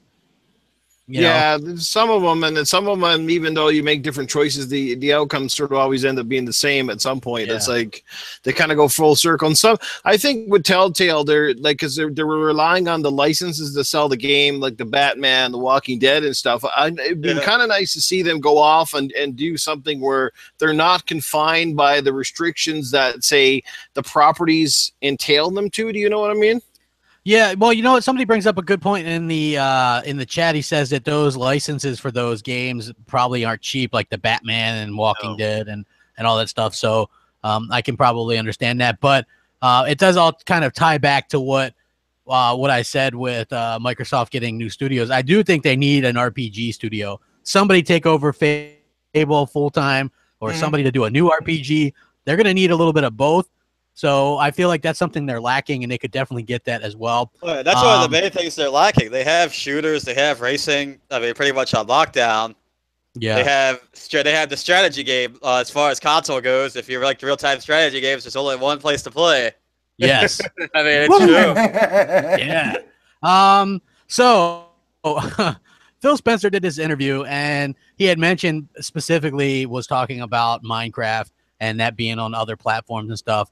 And so somebody that wrote the article took liberties and made it sound like they were going to put Xbox exclusives on PS4, and literally the media ran with this. Halo goodbye, blah. You know what I mean? I shit you not. These were the headlines, right? Like they're going to put their exclusives on the PS4. You know, like that's literally what they're saying. And then thankfully Phil came out and said, no, we don't have any plans to do that. You know, but still, this is kind of one of those unnecessary things. Like, why would you run with that to begin with? You know, like, what's your guys' thoughts on that? Yo, crap. The funny thing about this is, like, when something happens, like, was it PS Now went to PC, right? And then all of a sudden there was an announcement from Sony that was like, well, PS4 games, they're going to start going into PS Now and stuff like that. And the gaming media was so hesitant. They're like, well, we don't know what PS4 games know. It's probably like not all of them. It's probably not like they're big hitters and stuff like that. But then when somebody takes this article and kind of twists the wording around, the gaming media jumps on it like fucking hounds foaming at the mouth. They do. They're like, Gears, Halo. Halo's gone. Gears gone. gone. I'm going to play them on PS4 where they belong. Welcome home to PS4, Halo. For people who don't believe in that bias, you just look at it. Look at those two instances right there where, PS4 PlayStation already has their Halo killer. It's called Killzone. Or not Killzone. Yeah, Killzone. Killzone's dead. I have Killzone Shadowfall right next to my computer, right? Just to remind me of how much I wasted. Hold on. What was the price of this? Like, hold on. $7. Man, you got ripped off. You paid $2. You paid $2 more than I did when I bought that game originally. No, you know what it is when it comes down to this kind of stuff. You have to look at it. The gaming media is. I understand. There's no way Sony's not just handing anybody an envelope or anything like that. But to see that these guys run to immediately take jabs at Microsoft or even take a shot when they can, even though they have nothing to report on. Like, but Phil Spencer said it. He actually he didn't say that at all. No. And then he actually clarified it with another tweet. Where's your article saying, "Oops, we fucked up"? No, you didn't do that. So they can't even fess up to a wrong. And these guys are journalists. Don't get podcasting mixed up with journalism, folks. Okay. Yeah. This is a bunch of people hanging out talking. We read what we read. We talk to who we talk to, and then we kind of give it out to the audience. These guys are supposed to do their homework. These people actually have a phone that can call Xbox brass and actually do the research. They don't do it. And then they're like, oops. Like, you can't do oops. Mooch, I got an idea for me and you and possibly everybody in the chat, people on the panel. Every time that they do this stuff again, like if they do it on Twitter, they post this article and you notice they're doing the same shit again. We should just bombard that tweet with Britney Spears gifs of like, oops, I did it again, and constantly do that every time they do that on Twitter, man. It'll be hilarious, and it'll give me something to do in between, playing on my X. So yeah. I don't. They just there needs to be something that like that's the problem is you have the entire gaming media is all clustered into one corner of this country. And again, that's the thing is you've got a group of people. They're all friends too. You see these guys in the gaming media. Whenever they do have a podcast or they do have a show on their channel, it's all of them that are all friends, all get together and do that. So they have one focused thought, and that's what they run with.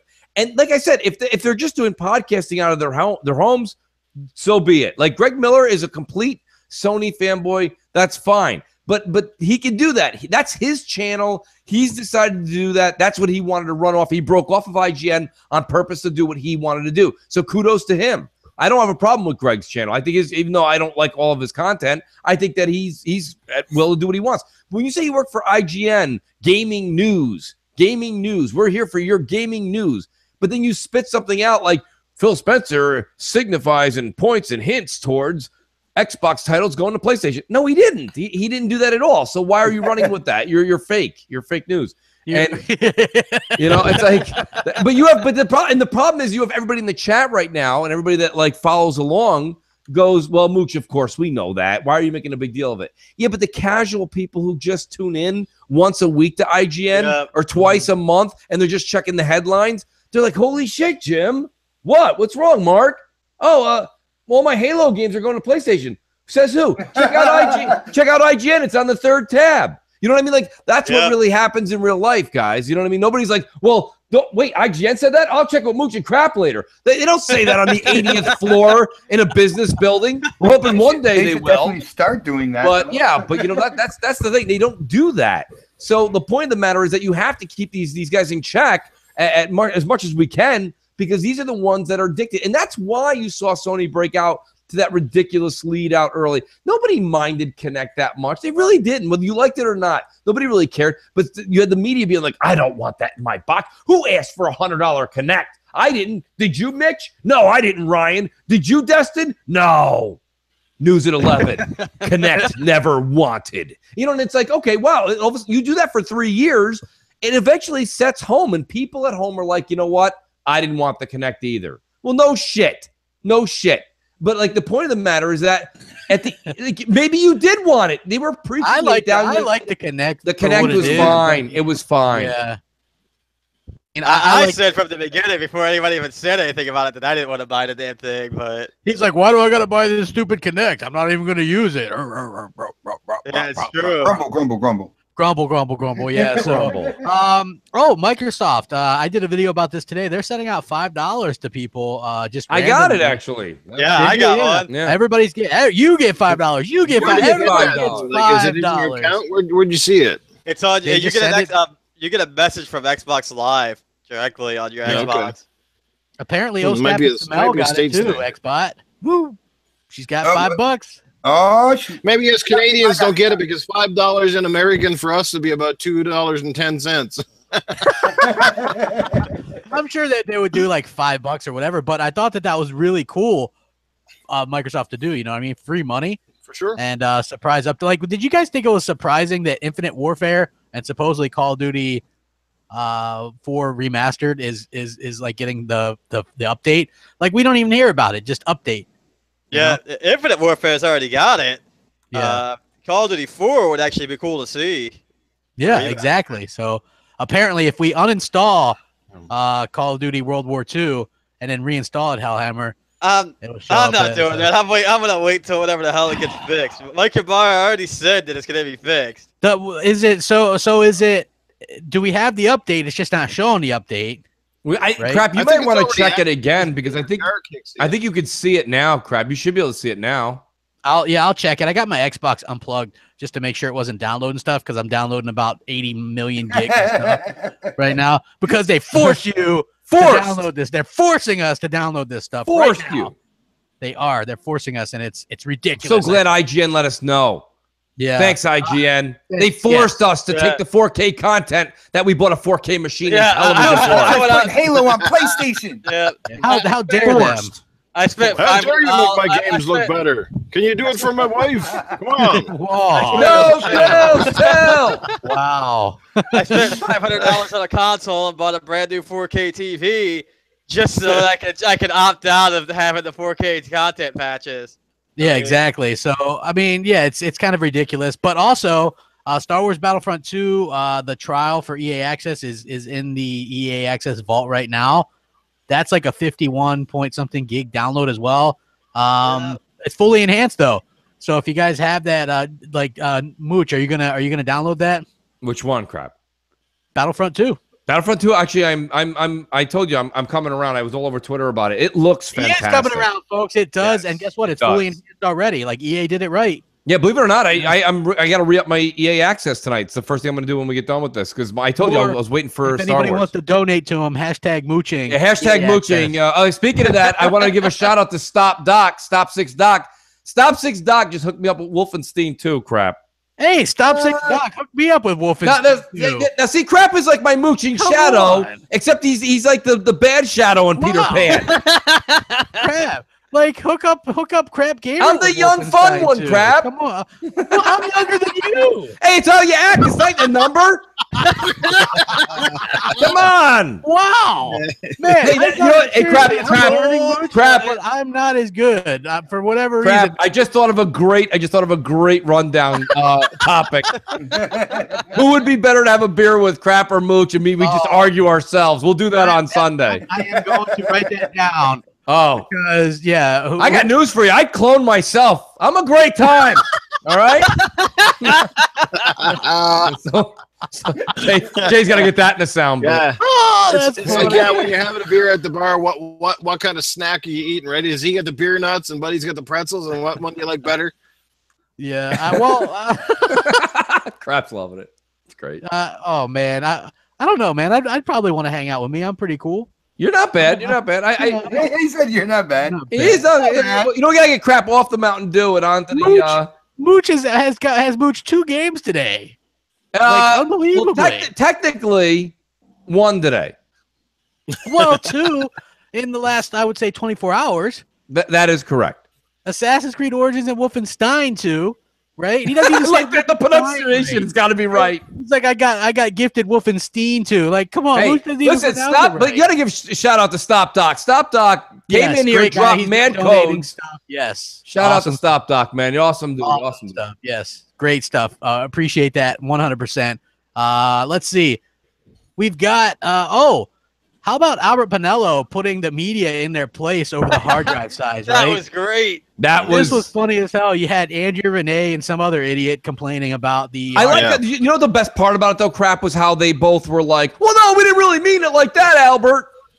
Yeah. Okay. After he called them out for it. Yeah. It's like you can't talk shit about Xbox on Twitter because they'll call you out for it now. Right. You know what I mean? They'll be like, no, we're that's not true. We're not doing that. So it's like very difficult to really come out there and try to come up with anything. But if you guys didn't know, they were complaining about the hard drive size in the X. It's only 1 terabyte. And Albert Pinello actually had a good reasoning for that. What was the reasoning, Hellhammer? Like, explain this to us. Well, I mean, basically, it's he didn't go into as much tech details, but it had to do with performance, right? So, yeah, it's true that hard drive prices are pretty cheap. You can go buy like a difference between a 2 terabyte and a 1 terabyte hard drive just off the shelf if you're just building a PC or whatever. Pretty small amount. It's like $5 or so at most places, right? But the difference is that the performance drives for say the 1 terabytes are much cheaper than the 2 terabyte performance. Like a lot of the 2 terabytes are still using 2 different disk platters, so there's slower access times, slower read times, slower write times. Listen, so basically just had disk platters. Had to come down to it had to come down to basically that the performance difference between in that same price range was such a big difference. Here's the other thing. I know that the media is supposed to be looking out for our overall best interest. I really do get that, right? Like they're like, come on, for that price, come on. But let's just stop it. Stop with this nonsense. Okay, Andrea Renee, you ever see her setup? She's got 2 4K TVs that bevel and slide all over the place with her husband who's an executive for Sony. Stop it. There's nothing worse than somebody who does really well in life telling you what you need. You know what I mean? It's the worst thing in the world, okay? It's the worst thing in the world. Here you have 2 people that do just fine in their lives that are complaining. Listen, if you're Andrea Renee, you are talking to only hardcore gamers. Like, people who are watching the Lakers-Celtics tonight don't know who the fuck Andrea Renee is, okay? They don't know who she is, and they're gamers. People watching Lakers-Celtics, they probably have an Xbox or a PlayStation. They don't know who she is. So when she comes out and talks, right, she's actually talking to the hardcore fans. If you're talking to the hardcore, what hardcore fan going into the rest of this generation / next generation doesn't have a 2 terabyte external just hanging around? Everybody does. Everybody does. Like, even if you listen, if you're not even a gamer and you're a family person, you have a 2 terabyte hanging around just for fucking pictures. Yeah. Okay? So why are you telling me this is a big deal, Andrea Renee? I'm even going to throw in, right, like when I was at the launch, I was talking to some of the people there while we were waiting. And a lot of those people there were already like, they're like, it sucks that it's only a 1 terabyte. They're like, but it's not like it matters because I already got a 4 or a 3 or whatever hooked up already. If anybody who says they're a gamer, like that's the first thing I do when I talk to somebody and there's even a good discussion going on, and they start to complain about something like in that era, I'm like, excuse me. Are you a gamer? Are you going to classify yourself as a gamer? Which is a very loose term these days, by the way, but nonetheless. Are you a gamer? Yes, I am. Then this is not a discussion whether you're PlayStation, your Xbox, or even if you're PC. What is the typical hard drive space, Hellhammer, on a PC?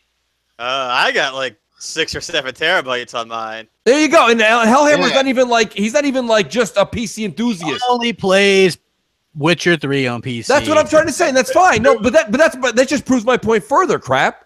Like that's what I'm saying. Like it's I want to crazy. ask Andrew and the other guy, how's that downloading all those 4K enhancements and textures working out on that PS4 Pro, huh?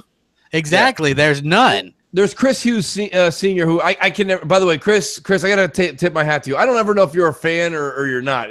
Half of his comments are like, "Mooch, you're the best thing in the world." The other half are like, "Mooch is angry."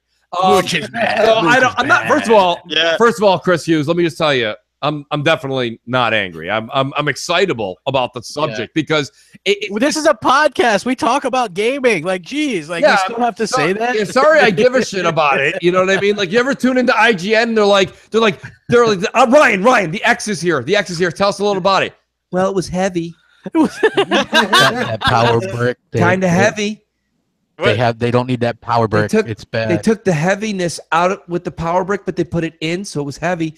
So I could talk about that for 3 hours. What I'll say is that anybody who complains about only a 1 terabyte drive on it, basically, I mean, and you bought a PlayStation 4 Pro, then your complaint is completely null and void because the PS4 Pro has a stock 1 terabyte in it as well. Right. That's what I said. I responded. I was like, the Pro has the same 1 terabyte. Chris Hughes says, he goes, I love Mooch. Actually, Chris Hughes, I love you, buddy. You're good. I just can't tell because half of his comments are like, I'm pro Mooch, and the other half are like, what's wrong with Mooch? What's wrong with Mooch? I'm gonna throw out actually on that end on the PlayStation 4 Pro, on the PS4 Pro thing here. It actually would have made more sense to be mad at Sony for not including the bigger drive on that, since they're still using a standard 5,400 RPM drive, and it would have been like a $2 upcharge for them to put in to put in like a 2 terabyte. That because they're not going for the performance on that, because they kept the same drive specs as the regular PlayStation 4 has. That would have made more sense. It's like Hellhammer talks when he talks tech, but I don't know what he's saying. So, platters and stuff like that. Gotcha, bro. It sounds very technical, but what you're saying is the PS4 Pro. Let's get back to the top level crap. What you brought up, the subject line. Albert Pinero put them in their place. He did put them in their place. He corrected them. She didn't say anything after he did. Yeah. The other guy, though, whoever the other guy was, who I've never seen before. He some kind of media guy, yeah, right? Some media guy, but he's not. I don't think he's as well known. Maybe he is. I don't know, but I think Andrea was the bigger name out of the two.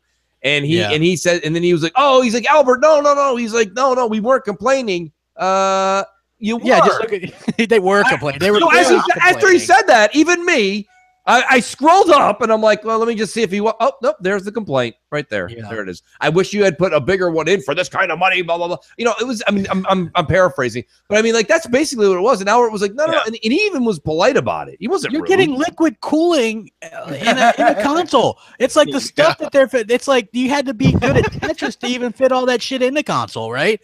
So the fact that they're able to fit all that in and you're getting it for the price you're getting, with a 4K Blu-ray player and all that kind of stuff. Yeah. That is absolutely amazing. That's right. Why are they complaining about that? Like, listen, most of us have an external drive at this point, right? We've had to, no matter what. Even if you had the S or a PS4, you had to have had an external hard drive by now, right? Those are just the facts because these games are big. And they're not, it's not like these things are very expensive. And you can last a while. Like, if you wanted to just get the X and not have a thing, you know what I mean? And then play through a game and then delete it. You could do that. You know, you could have a handful of games and you would be fine. I wish somebody besides us would come out and say to people what we've been saying for 3 years. Like, gaming's not cheap, people. Yeah, it's not. Like, I don't understand like what you're like. Get another hobby if it's too much for you. Yeah, you know what I mean? If it's not for you, don't get me wrong. That's not like, bird watching. Yeah, if it's not your thing, I get it. I'm not gonna like point and laugh like it's fine. If you're gonna cheapskate out on that anyways, right? Like, even if you're a gamer and you're like, yeah, you know, I don't. If you're like just an average person who plays games, you buy a couple a year or whatever. Like, you're not buying this damn thing anyways. I'm buying an 8 terabyte external, bought 2 X's. I mean, this it's not cheap, people. Like, I get that, and I'm not going to defend it. I'm not going to sit here and be like this, but it is what it is. And I still think if you're a gamer, again, let's stick to what people always say. Mooch, I'm a gamer, damn it. All right, if you're a gamer, right? That's what people always say. They get angry. They're like, "Look, don't tell me I'm not a gamer. I'm a gamer." Okay, you are. I'll give you the benefit of the doubt. You're a gamer. So if you're a gamer, why is it you're telling me that a $500 console, and then let's even go crazy, $100 external, $600 for the next 4 years is out of range for you if you're a gamer. If you've been a gamer as long as I have been, that's just par for the course. I don't really know what I mean, like, what was the SNES wasn't cheap when it came out if you look at it relative to the dollar at that time. Yeah. So, I mean, everything's been expensive. No one's ever been like, holy shit. And gaming is not cheap. Gaming's not as bad either as people make it out to be. It's expensive if you're an early adopter, like everybody on this panel here. But if you're a patient gamer, man, you can pick stuff up like a boatload of games. I mean, look at the Xbox One S already. I paid $500 for mine last year, and they're going all over the internet now for like $170, $199 US. It's like, what the heck? I'll tell you what better. I spent $350 on it six or 7 months ago. Wow. So there you go, right? Guys, when it comes to this hobby, and I'm gonna branch off a little bit because I got schooled by Snaps when it comes to things on the internet that will actually pay you. She does an app called Stringer, where within your area you put down where you live. You take maybe 20 second, 30-second videos of certain areas and stuff, and you put that in on your phone as an app, and you'll get anywhere between $40 to $75 if they take your footage, stuff like that. And then not only that, but you have Bing rewards on your computer. Hellhammer got banned from Bing rewards. For doing what, man? for misusing Bing rewards. What happened was, like, last year when they were giving out like the $15 gift cards and stuff, like, I had redeemed. What happened was, he's thinking about how he's wording this right now. Somebody gave me a code, and then I used the 3 that you're eligible to do it on. So in total, I used 4 codes, and then they banned me from Bing Rewards because of that. Yeah, but Bing Rewards just for like searching and stuff like that. You get like I know people on Facebook. They're like, all right, well, here's my new game that I got just for like searching for stuff for like a month and a half or something like that. Like. And I mean, there's so many ways out there to get like extra funds for your hobby. There are, and not only that, but it's like they're doing Black Friday stuff. You know, like there's going to be I see all kinds of deals. There's buy 2 get 1 free at Target. You know, there is really all kinds of ways to kind of save money and to do that. Or find somebody to game share with that you trust, right? Like me and Hellhammer game share. It's I mean, it's a 90-10 kind of situation, but still. Let me ask you let me ask generic question about game sharing here. So you and Hellhammer game share. Yes. Who's the home account? He's the home. He's my home Xbox, and I'm his home Xbox. Aw, does that mean you guys spoon? No. Yeah, I'm just playing. I'm just playing. Oh, that's how you guys do it. Okay, so like if I have 2 Xboxes in my house, do I need to go and make the other Xbox home upstairs? Yeah, like if whoever you game share with, right? Like if you're game share, you're both, it's a 2-way thing. So whenever he enters the code or whatever, it downloads to mine automatically. And whenever I enter a code on mine, it downloads to his automatically, and I have to go into the thing and download it manually. So that's the way it works, you know? Yeah. That's how it works. Yeah. So you have to do it on. Well, Mooch. Here's the deal. All right. If you're game sharing with somebody, the Xbox that is in front of you needs to be that person's home Xbox, right? So at that person's house, that Xbox that he's playing with has to be your home Xbox. Yeah. So Mooch, if me and you game shared, right? Right. My home Xbox would be the one that you have, and yours would be mine. Right, so that's how that works. Like your home Xbox would be my Xbox, bro, and vice versa. So here's my situation. So I have 2 Xboxes in my house, one downstairs, one upstairs. Very simple, right? And a lot of people ask me this, but I have the same question because I usually just do it on the same one. But today, so like if I put a code in on the phone, it says it's going to your home. I have my home Xbox is downstairs. If I log in upstairs on my other Xbox, can I download that game? Yeah, you'll be able, but you have to log in and manually like download it. Yeah, it'll sign you out of your other one. Like, okay, so it's irrelevant. It's still on my account, so it doesn't matter. Yeah, it is. Like for me, right? Like I have the S set up and my X set up. Both of them have my gamer tag on there. But if I sign in, if I'm signed in on my one's X, your home though. One's your home. One isn't. No, neither one of mine are my home. Hellhammer's is my home Xbox. See how that works? Okay, I do see how that works. But okay, regardless. So okay, great example then. So you download a code on your phone. It says it's going to your home. That's Hellhammer's. That's Hellhammer's. Then when I get home, I have to manually click to install it. Done deal. That's easy enough. Got it. It is. It's not a big deal. It's like that's how it works. And then if you have multiple, like for yourself, Xboxes, like I have the S and the X. Neither one of them are my home console. But if I sign on one, it'll sign me out of the other, so I can still download on the S and play. And you can always switch another one of your consoles to your home. Yeah, I think you could do it 5 times a year. Okay, that's more than enough. I mean, if you're doing it more than that, you're schizophrenic. Yeah, exactly. No, I'm home upstairs. No, I'm home downstairs. That's fine. That's exactly the way it goes. PUBG hits 20 million, guys. What do you guys think about that, man? This game's huge, man. Microsoft. What game? What PUBG? PUBG. Jesus, that game has gone. Jesus, that's so crap. I gotta talk, and this is gonna tie into your PUBG story. A lot of my friends that were my Call of Duty friends, which all of them, it was great. Every one of my friends that I played Call of Duty with, like when you talk about Grave and all them, I have my buddies that I played with in that same era, and they all went and got Call of Duty. But you know what? A lot of them are playing. They're playing Fortnite Battle Royale. And a lot of people are playing Fortnite Battle Royale. That game has 20 million users too. Yeah, I mean, like a lot of people I know are like, you have to look out for Xbox Nation Battle Royale. That's a game we're working on right now. It's going to come out soon. It's going to be great. Yes. And, but I mean, what I'm saying to you, Crap, is this: you've got like that's great. Do I get to guest star in the game? I'm just wondering. Crap. Like the worst Ed McMahon of all time. I know. Right. But what I was going to say was, if this is doing well, do you think? I asked a lot of people that I know. I'm like, hey, PUBG's coming out, and I got these weird like smirks on their face. They're like, I'm like, what do you mean, I'm like, you're telling me you love Fortnite Battle Royale, and they're like, yeah. They're like, there's a few things I like about it. They're like, number one, it's free, right? They're like, so I like that. Number two, they're like, I kind of like that it's cartoony. And I'm like, really? They're like, dude, the element to be able to build and craft the house and make the fort and then make the runway up and then like be able to like jump out of it and like, and they said they've seen plenty of PUBG. They actually like what Fortnite offers. I mean, what do you guys think about that? I mean, I talked to about 5-6 people I know. Fortnite, but I think Fortnite was cool, but it was like, it got lost in the shuffle for me. Oh, it got lost in the shuffle for sure. But I'm saying though, I'm not talking about Fortnite, the one that Xbot was. When Xbot and Mel were talking about it, I played with them a few nights.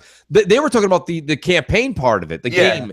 This is different now. I mean, Battle Royale is PUBG with, and they're saying the controls work amazing. Yeah, Finkel's Einhorn and Einhorn is Finkel. Yes. When it comes down to it, I think what's going on here is you're seeing basically the birth of a new genre of game. So it's not really going to affect one or the other when it comes to PUBG in comparison to Fortnite. If people do like the more cartoony aspect, they're going to be able to play the Battle Royale for free. Xbox, right? What's going to happen is it's going to be more like a Battlefield Call of Duty situation where some people are going to prefer one and others are going to prefer the other. But in the end, most people are going to get both anyway. So right, exactly. right. I still think that PUBG is the bigger name. Yeah. And that it's going to be like when that game hits on Xbox, I think it's going to hit like a hammer. Well, the Battle Royale or whatever from Fortnite, I mean, people are, of course, are going to play it because it's free. Yeah.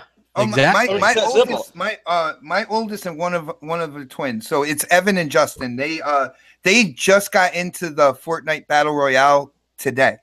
They just started playing it today. They are absolutely addicted to it now. They were talking about it right. Like these people that I'm talking about, these aren't like people that are like, what's an Xbox? Like they play games all the time and they love Call of Duty. They love Call of Duty. So like they like that, that real life. They love World War II. They're having fun with it. They said servers have been a pain in the ass. But like, except for that, but they're like, I don't know. They're like, I'll be honest with you. They're like, I don't know if I'll leave the Fortnite Battle Royale for that, because they said, to be honest with you, I like what they offer, and they're having a blast. Like, I was shocked to hear that. They're saying that now, but the PUBG is not available yet on the Xbox. You see what I'm saying? When it comes down to the wire, and all of a sudden that game is available, all of a sudden your thumb does some freaky things on your controller, and it starts ordering stuff like almost like it's doing it itself. You know what I'm saying? I did that, Mr. Crapgamer, all the time. He's just like, I'm gonna get this and this and this and this. It's true. By the way, Crap, I just make one quick announcement, because this is kind of a monumental night right now. Yeah. All right. I just want to let you guys know, I have not owned a Call of Duty since Call of Duty 2 on the 360. Guys, I am now installing World War II on my Xbox One X. You and a lot of other people, because this is another bit of news that I had on here. Activision says Call of Duty World War II set a new record. Yeah. Earning $500 million in the first week. Remember, which I told you why they released it on Friday, so they could get those 3 days? What do you mean they get the 3 days? Because usually Call of Duty would release on a Tuesday, right? But they wanted to release on a weekend, Friday night. That way people had Friday, Saturday, and Sunday to buy it and play it. I think you're seeing a lot of games. When's Battlefront 2 come out? The 17th. It comes out on like a Tuesday or something like that, doesn't it? Yeah, it's a Friday. It comes out a Friday. It's a Friday, yeah. So that's a Friday too. But yeah, I mean, didn't I call it though? I said that this would be probably the biggest Call of Duty, especially bigger than the previous ones, right? Imagine this. This all goes back to what I said though, right? Developers, if they listen, they make money. Right? Everybody said they wanted boots on the ground, and now they gave us boots on the ground. And you know why that worked?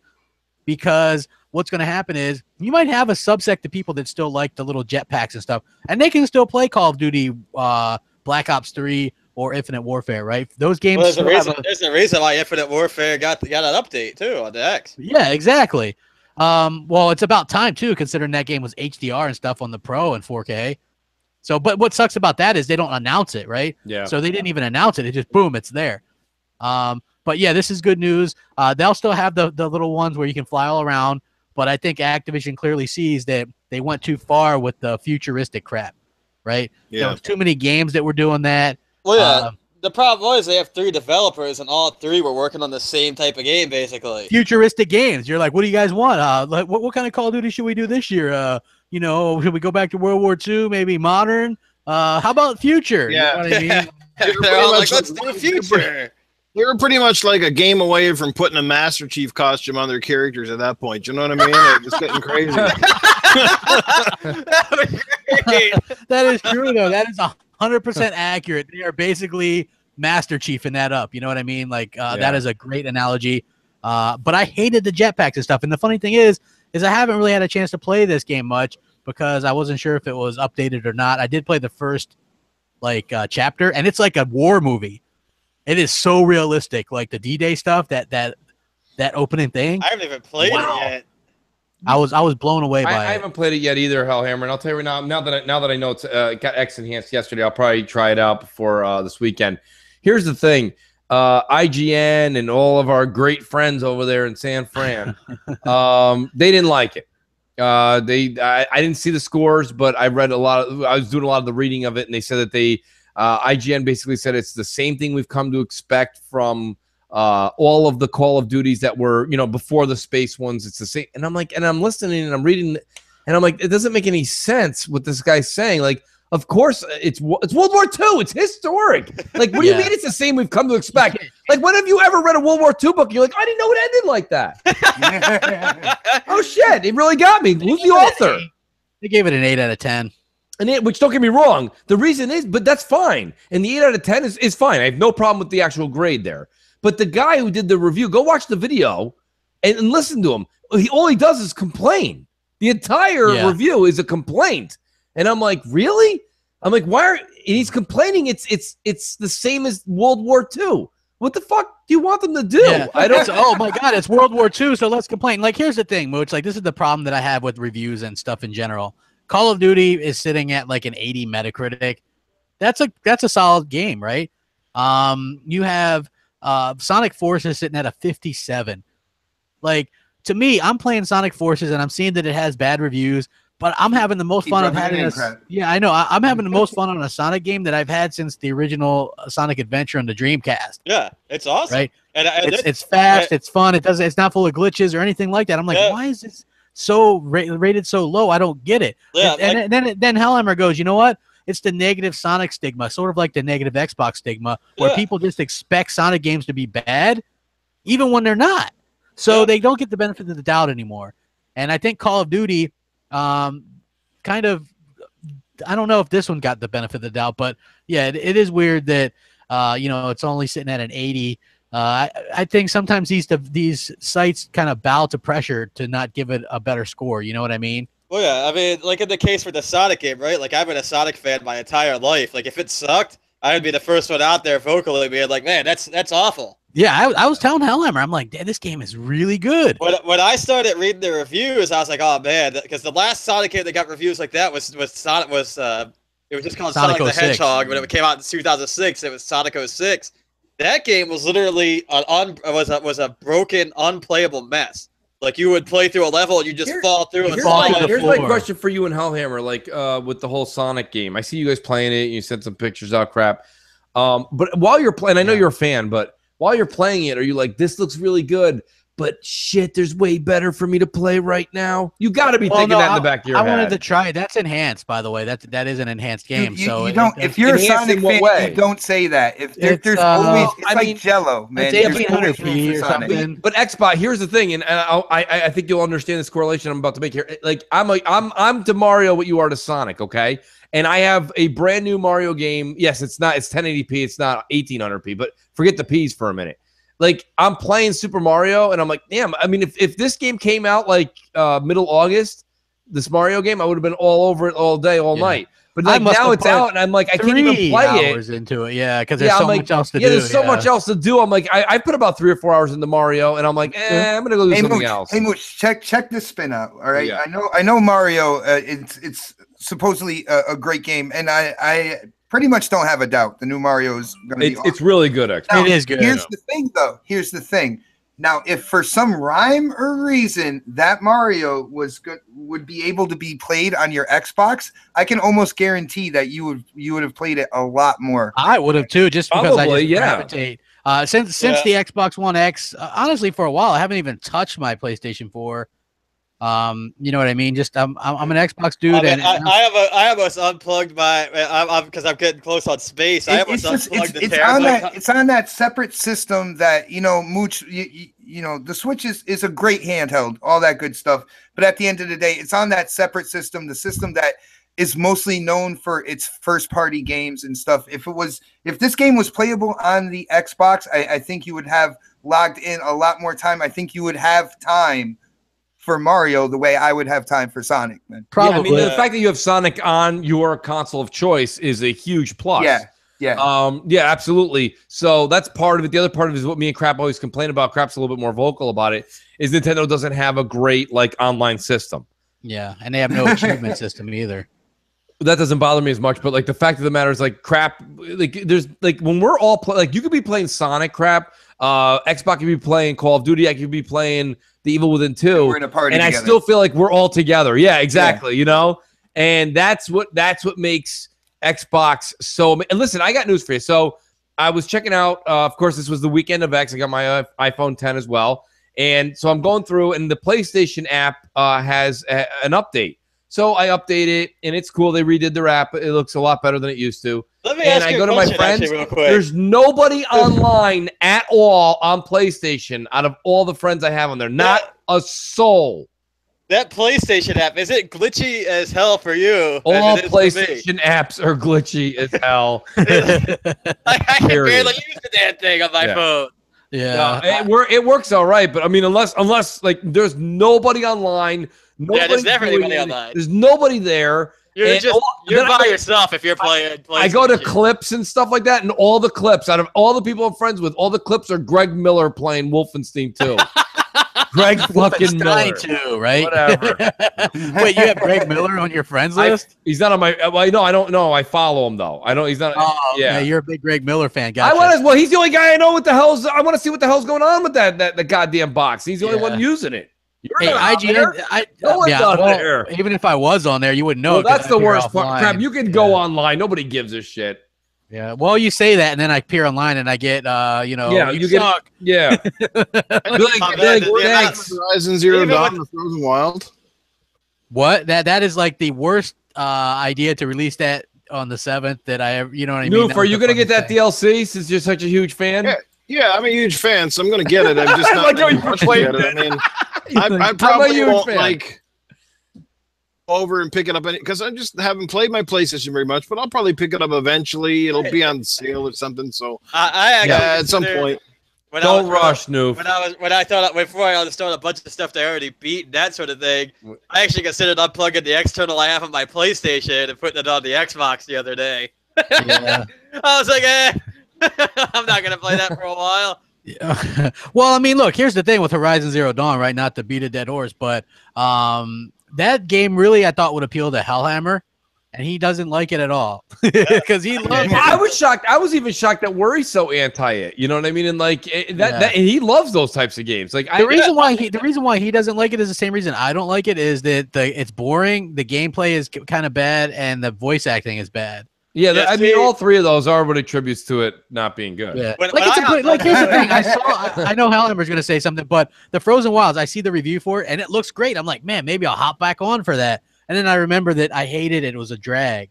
Yeah. Right? Like it is, you know. Yeah. So I mean, I don't know what to do. Like I sometimes will do that. A game will look good. Like that game did look good, and then you play it, and I didn't have that fun factor there. Yeah, see, that's what happened with me too, right? Like, cause I love open world games, I love RPGs.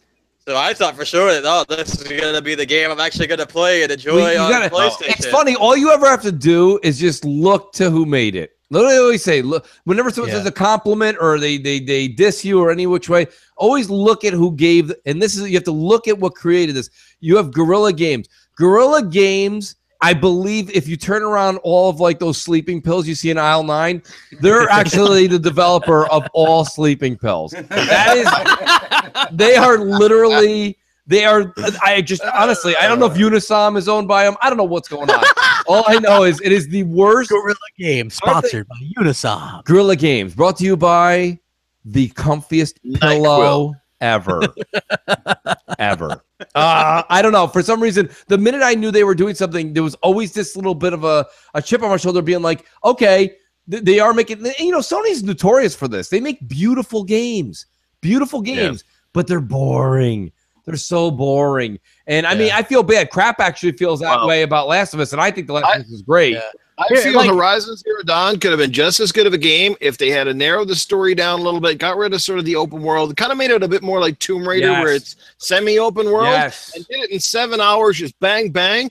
Because it had great premises, it had great ideas. It wasn't the story that was boring. It wasn't that the characters weren't cool and the graphics were fantastic, but it just like there were so many side things to get wrapped up in. There was a lot of dragging on. A lot of games are like that too. It's not the only one that's guilty of it, but that was my biggest flaw with it. The environment too, Noof, right? The environment was very repetitive. Yeah, it was very repetitive. You felt like after a while you're fighting the same things over, and a lot of it was desolate. There's not a whole lot going on outside of like those, you know, those watchers roaming around, and then you get some big ass dinosaur. And I remember as I'm going through the game, right, I'm probably like 40 plus hours in. I'm thinking, Jesus, this thing ever going to end, right? And I get to this one mission and I finish it, and all of a sudden I get sent on another, and like the way they kind of did it with the cutscene, it was almost like it was moving up, and you're like, yeah, and then all of a sudden, like, oh no, you got to go fight this, and then I did this other one, and then the same thing is like, you know what I mean? It was like, man, it was like being in bed with a hot girl and just and not finishing on the right time, you know? Yeah, we all have both. Guy in the chat, he's like, "You're gonna say anything nice about Sony?" PSVR is cool. It's kind of cool. I mean, It's cool. I'm just saying, like right now, this is the problem that I have, right? And people don't understand this. I've been saying that PlayStation needs more games, right? And what I mean by that is exclusive, since I only play exclusives on my PS4, and they only put out usually 1 or 2 a year that appeal to me, which means I'm not getting very much use out of it. Thankfully, PSVR has taken up some of that slack. But Xbox has always been my multi-plat place. I've like something like 500 games. It's like it's crazy the amount of games that I have. And so it's never really a problem. And everything is looking good and running real good in there. I wanted to like Horizon Zero Dawn. I like Uncharted a lot. I mean, who actually asked that question, Crap? Some guy in the chat. Well, I mean, in all honesty, let me answer him. And I know it sucks. Like, I'm not sitting here and saying, like, first of all, you're on an Xbox centric show, but like, to be honest with you, like, it's not that we don't like. I like PlayStation. Like, you have to have PlayStation. You have to understand, PlayStation is the Xbox, but Xbox is the PlayStation. They're the yin and yang. You have to have them both. Okay, so let's just be fair, first of all. But to answer your question, why don't we like them? I think the reason you're finding a lot of Xbox guys have a hard time with PlayStation is that antisocial. And I always make a joke. It's a joke. It's a podcast. You're supposed to laugh a little bit. Is that it's the Lonely Station 4. It's just you get on there, and I feel like I'm on a desolate island. It's true. And, before, I strike up my PS4, I get my Wilson volleyball, and I'm ready to fucking, I'm ready to play. And it's like there's just nobody there to talk about. There's nothing to, like, even when I'm playing like a certain game that's a single player game on Xbox, I'll still hop into a chat and be like, yo, how crazy is this? And people are like, yo, it's wild, it's great. Like on PlayStation, people are like, shh. I feel like I'm in a library. You know what else, Mooch, over the last year or so, how many messages would you say you've sent me on PlayStation? Maybe like a dozen at best? At most, yeah. Yeah, and that's the most messages I've gotten from anybody on PlayStation over there. Yeah, and I mean, that's what it is. Like, and don't get me wrong, Mike. Another thing is, like, I do. You have to take into consideration, but doing YouTube and being on Twitter and being in social media, you do get more activity that way. But I'm just as active. I was on PlayStation 4 for the better part of August this year. And nobody was on, and even my friends that were on Xbox that were on there, nobody's talking. There's no, because I just feel like there's like no. You're just in a room by yourself. I sent him a message once. I was like, "What are you on PS4?" Yeah, he goes, "What are you doing here?" I'm like, "I'm playing games." I thought maybe I made a wrong turn in Albuquerque. So what the fuck happened here? Sorry, Crap. But he's like, "What are you doing here?" I'm like, "What are you doing here?" I was like, exposed. It was like one of those awful, doing nothing again. It was like an awful 80s after school special. Yeah, it was funny. Hey, I do want to talk about one more thing before we end the show, and this is Albert Pinello kind of backtracked on what Microsoft was talking about with the whole end of generations, and he says that they're not against doing another full-fledged generation. It'll just be fully backwards compatible with everything and all that stuff. So I thought that was interesting because remember how they were trying to make it seem like they were ending generations and all this kind of stuff, and now they're like, no, we can still do a next gen. Crap. I think the reason why he said that is with everything all said and done. I know we got new hardware. Xbox One now has the most powerful console with the X and stuff. But if for some rhyme or reason, that stigma from the beginning of this generation, they just can't kind of like wash that stink off. You know what I'm saying? Yeah. I think they'll be ready with a new Xbox name. And they have to reset that button at some point, right? That's what I think. That's what I think he's setting up for, just in case that he can't wash it off. What they're doing right now is definitely being it's going to be perceived as being good for the gamer, pro consumer, and all this kind of stuff, right? Yeah. But at the same time, and trust me, I didn't get to talk about nearly the stuff I wanted to. I still had a lot of stuff to talk about, but this is when I'm going to end it at because Mooch is about to send me a GIF with someone poking at a watch or something. It's on the way. Yeah, so I just think that's kind of cool. I mean, I would expect that to be a thing. It's a little bit unexpected, but still cool, I guess. Anybody else have any thoughts on that? Well, what do you mean by when someone said that they're leaving the door open? Like, what is it? What was his breakdown? He said that they're not against starting a fully fledged next gen Xbox. That it would just be backward. Everything would just be backwards compatible from now on. That they're not against doing the next generation thing. But remember, because they were like beyond generations and all this kind of stuff. Well, I mean, I think that, and I mean, I think I know where Xbox was going with that, but like the whole thing is like, I think whatever you want to call it, Xbox 2. Xbox 2 is going to be, even more powerful. And yes, it's going to play your Xbox One games, your 360 games, and your OG Xbox games. So you're going to be able to bring your past with you, but there will be a point in time, just like the phones. Okay, everybody hates it, but the phones are a great example. There'll be a time at some point in the Xbox 2, if you will. I hate to call it that. But the Xbox 2's lifespan, Scorpio 2, where your Xbox One X or your Xbox One S will be not incapable, but less capable to handle the graphical capability of the next game or the performance levels of the next game. And you'll be like, oh, I'm playing it, but it's a little sluggish. Like the same thing when you're using a 3-year-old phone right now. Like you can be like, I'm not buying another phone. Screw you guys. I'm not doing it. Then all of a sudden you're playing your favorite game on your phone, or you're just texting, or you're going from app to app, and there's that awkward pause as it takes forever to get to it. And you're like, this didn't used to do that. It's just things are moving so fast. And if you're going to stay in old tech, you can, but you're going to pay the price. So what happens is you slowly kind of get pushed. You get like nudged into the next generation. And that's what will happen. It won't happen day one with Xbox 2 or PS5, but it might happen like month 14. You know what I mean? Going into that world, and you feel the nudge. Agree. I'm gonna go ahead and let's do some outros. Mooch, what do you got? Yes. Without the oops, I sent you an awesome Jeff Goldblum. I sent you one right back. Oh, did you? Great. Let me check that out real quick while everyone. Oh, that's terrible. Okay. So, anyway, we got Crossfire this Friday, 7:00 my channel Eastern time.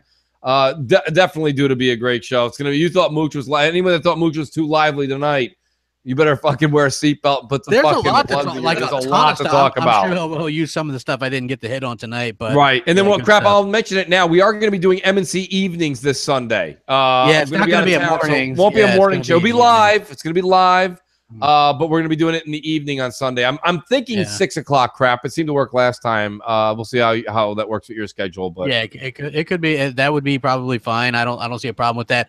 Plus J-Dubs has mentioned we're going to do something like to reveal the winner. Yes, tomorrow. Yes, tomorrow will be the reveal. Xbox One X. Yeah, so we're working on a way to do that. Could be like a little 20-30 minute M&C. What they're going to do is I'm going to drive to New York City. I'm going to have the name underneath a trench coat. I'm going to go right on Broadway, and I'm going to flash it out there. So you got to be there to see. Hey, I'm hoping someone that wins it, that deserves it and wants, you know what I mean? Like that's the main hope for that. So, Hellhammer, what do you got going on? Staff is going to kill me now. Not too much. I'll be back on here next week. Otherwise, you can find me on Twitter at XXHellhammer or on Xbox Live, XX_Hellhammer. Hell yeah. And Nukem, where can we find you, bro? Hey, well, this is Nukem. You can find me on Console Corner. I don't know. Maybe at a hockey game. I don't know. Nukem. I was going to say, thanks for bringing that up, Crap. We did do a console corner this week. I know it's been a while. We are looking forward to doing it again next week and hopefully getting things back on track. Looks good so far. So, yeah, it's Tuesday nights, guys. Always back here with Crap and Company here on Xbox Nation. You never know when you'll catch me on Crossfire. Every once in a while, Mooch slides me over DM and says, hey, Noof, can you join me? You never know when I'll be on there. Finally, got another video up. I know it's an unboxing of the Xbox One X. We've seen 100 of these already, but the one thing you haven't seen or at least heard is Cleus's interpretation of what's in the box, which is quite hilarious. That's up on my channel now. Yes, and he goes on to point out to IGN that there is a brick in the box. It's just a foam one. So, yeah, it's all good, man. Had a lot of fun. This is a great time, and I just wanted to finish off by saying congratulations to Microsoft from all of us Xbox fans, because a hell of a job, hell of a console. This is just the beginning. Good things to come, and I honestly can say that I think Microsoft has done more to repair its reputation in probably the last year, and specifically the last week, I think amongst a lot of fans and even some of the haters, than they've done in a long time. So good things are coming. This is our time. I can't really say it much better than our time. Yes, it is our wish. Yes, exactly.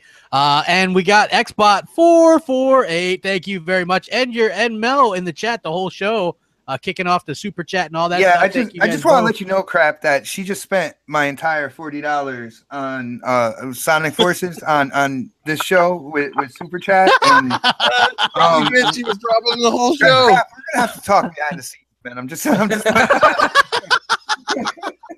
nice.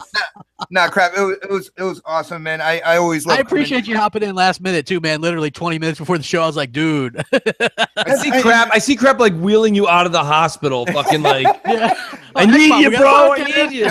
See, what you didn't see was he was taking my pain pills. He was opening up the top. He was just kick back, open up, kick back. He's throwing a couple in there. He's like, come on, man, you can do this. But no, one thing I love about this community, you know, MOH Crap, you know, everybody that does our YouTube channels and stuff, you know, people that we are affiliated with, man, we are so tight. When it comes down to it, if there's a need, we send out kind of like that YouTube signal, and somebody definitely answers all the time. We really are kind of like a gaming family here on YouTube and stuff like that. That way, man, for sure. Yeah, and we come together, you know, on these nights, Wednesday, you know, Friday, Saturday, Sunday, all this to entertain everybody in the chat. And as long as I could do that, man, I am always down.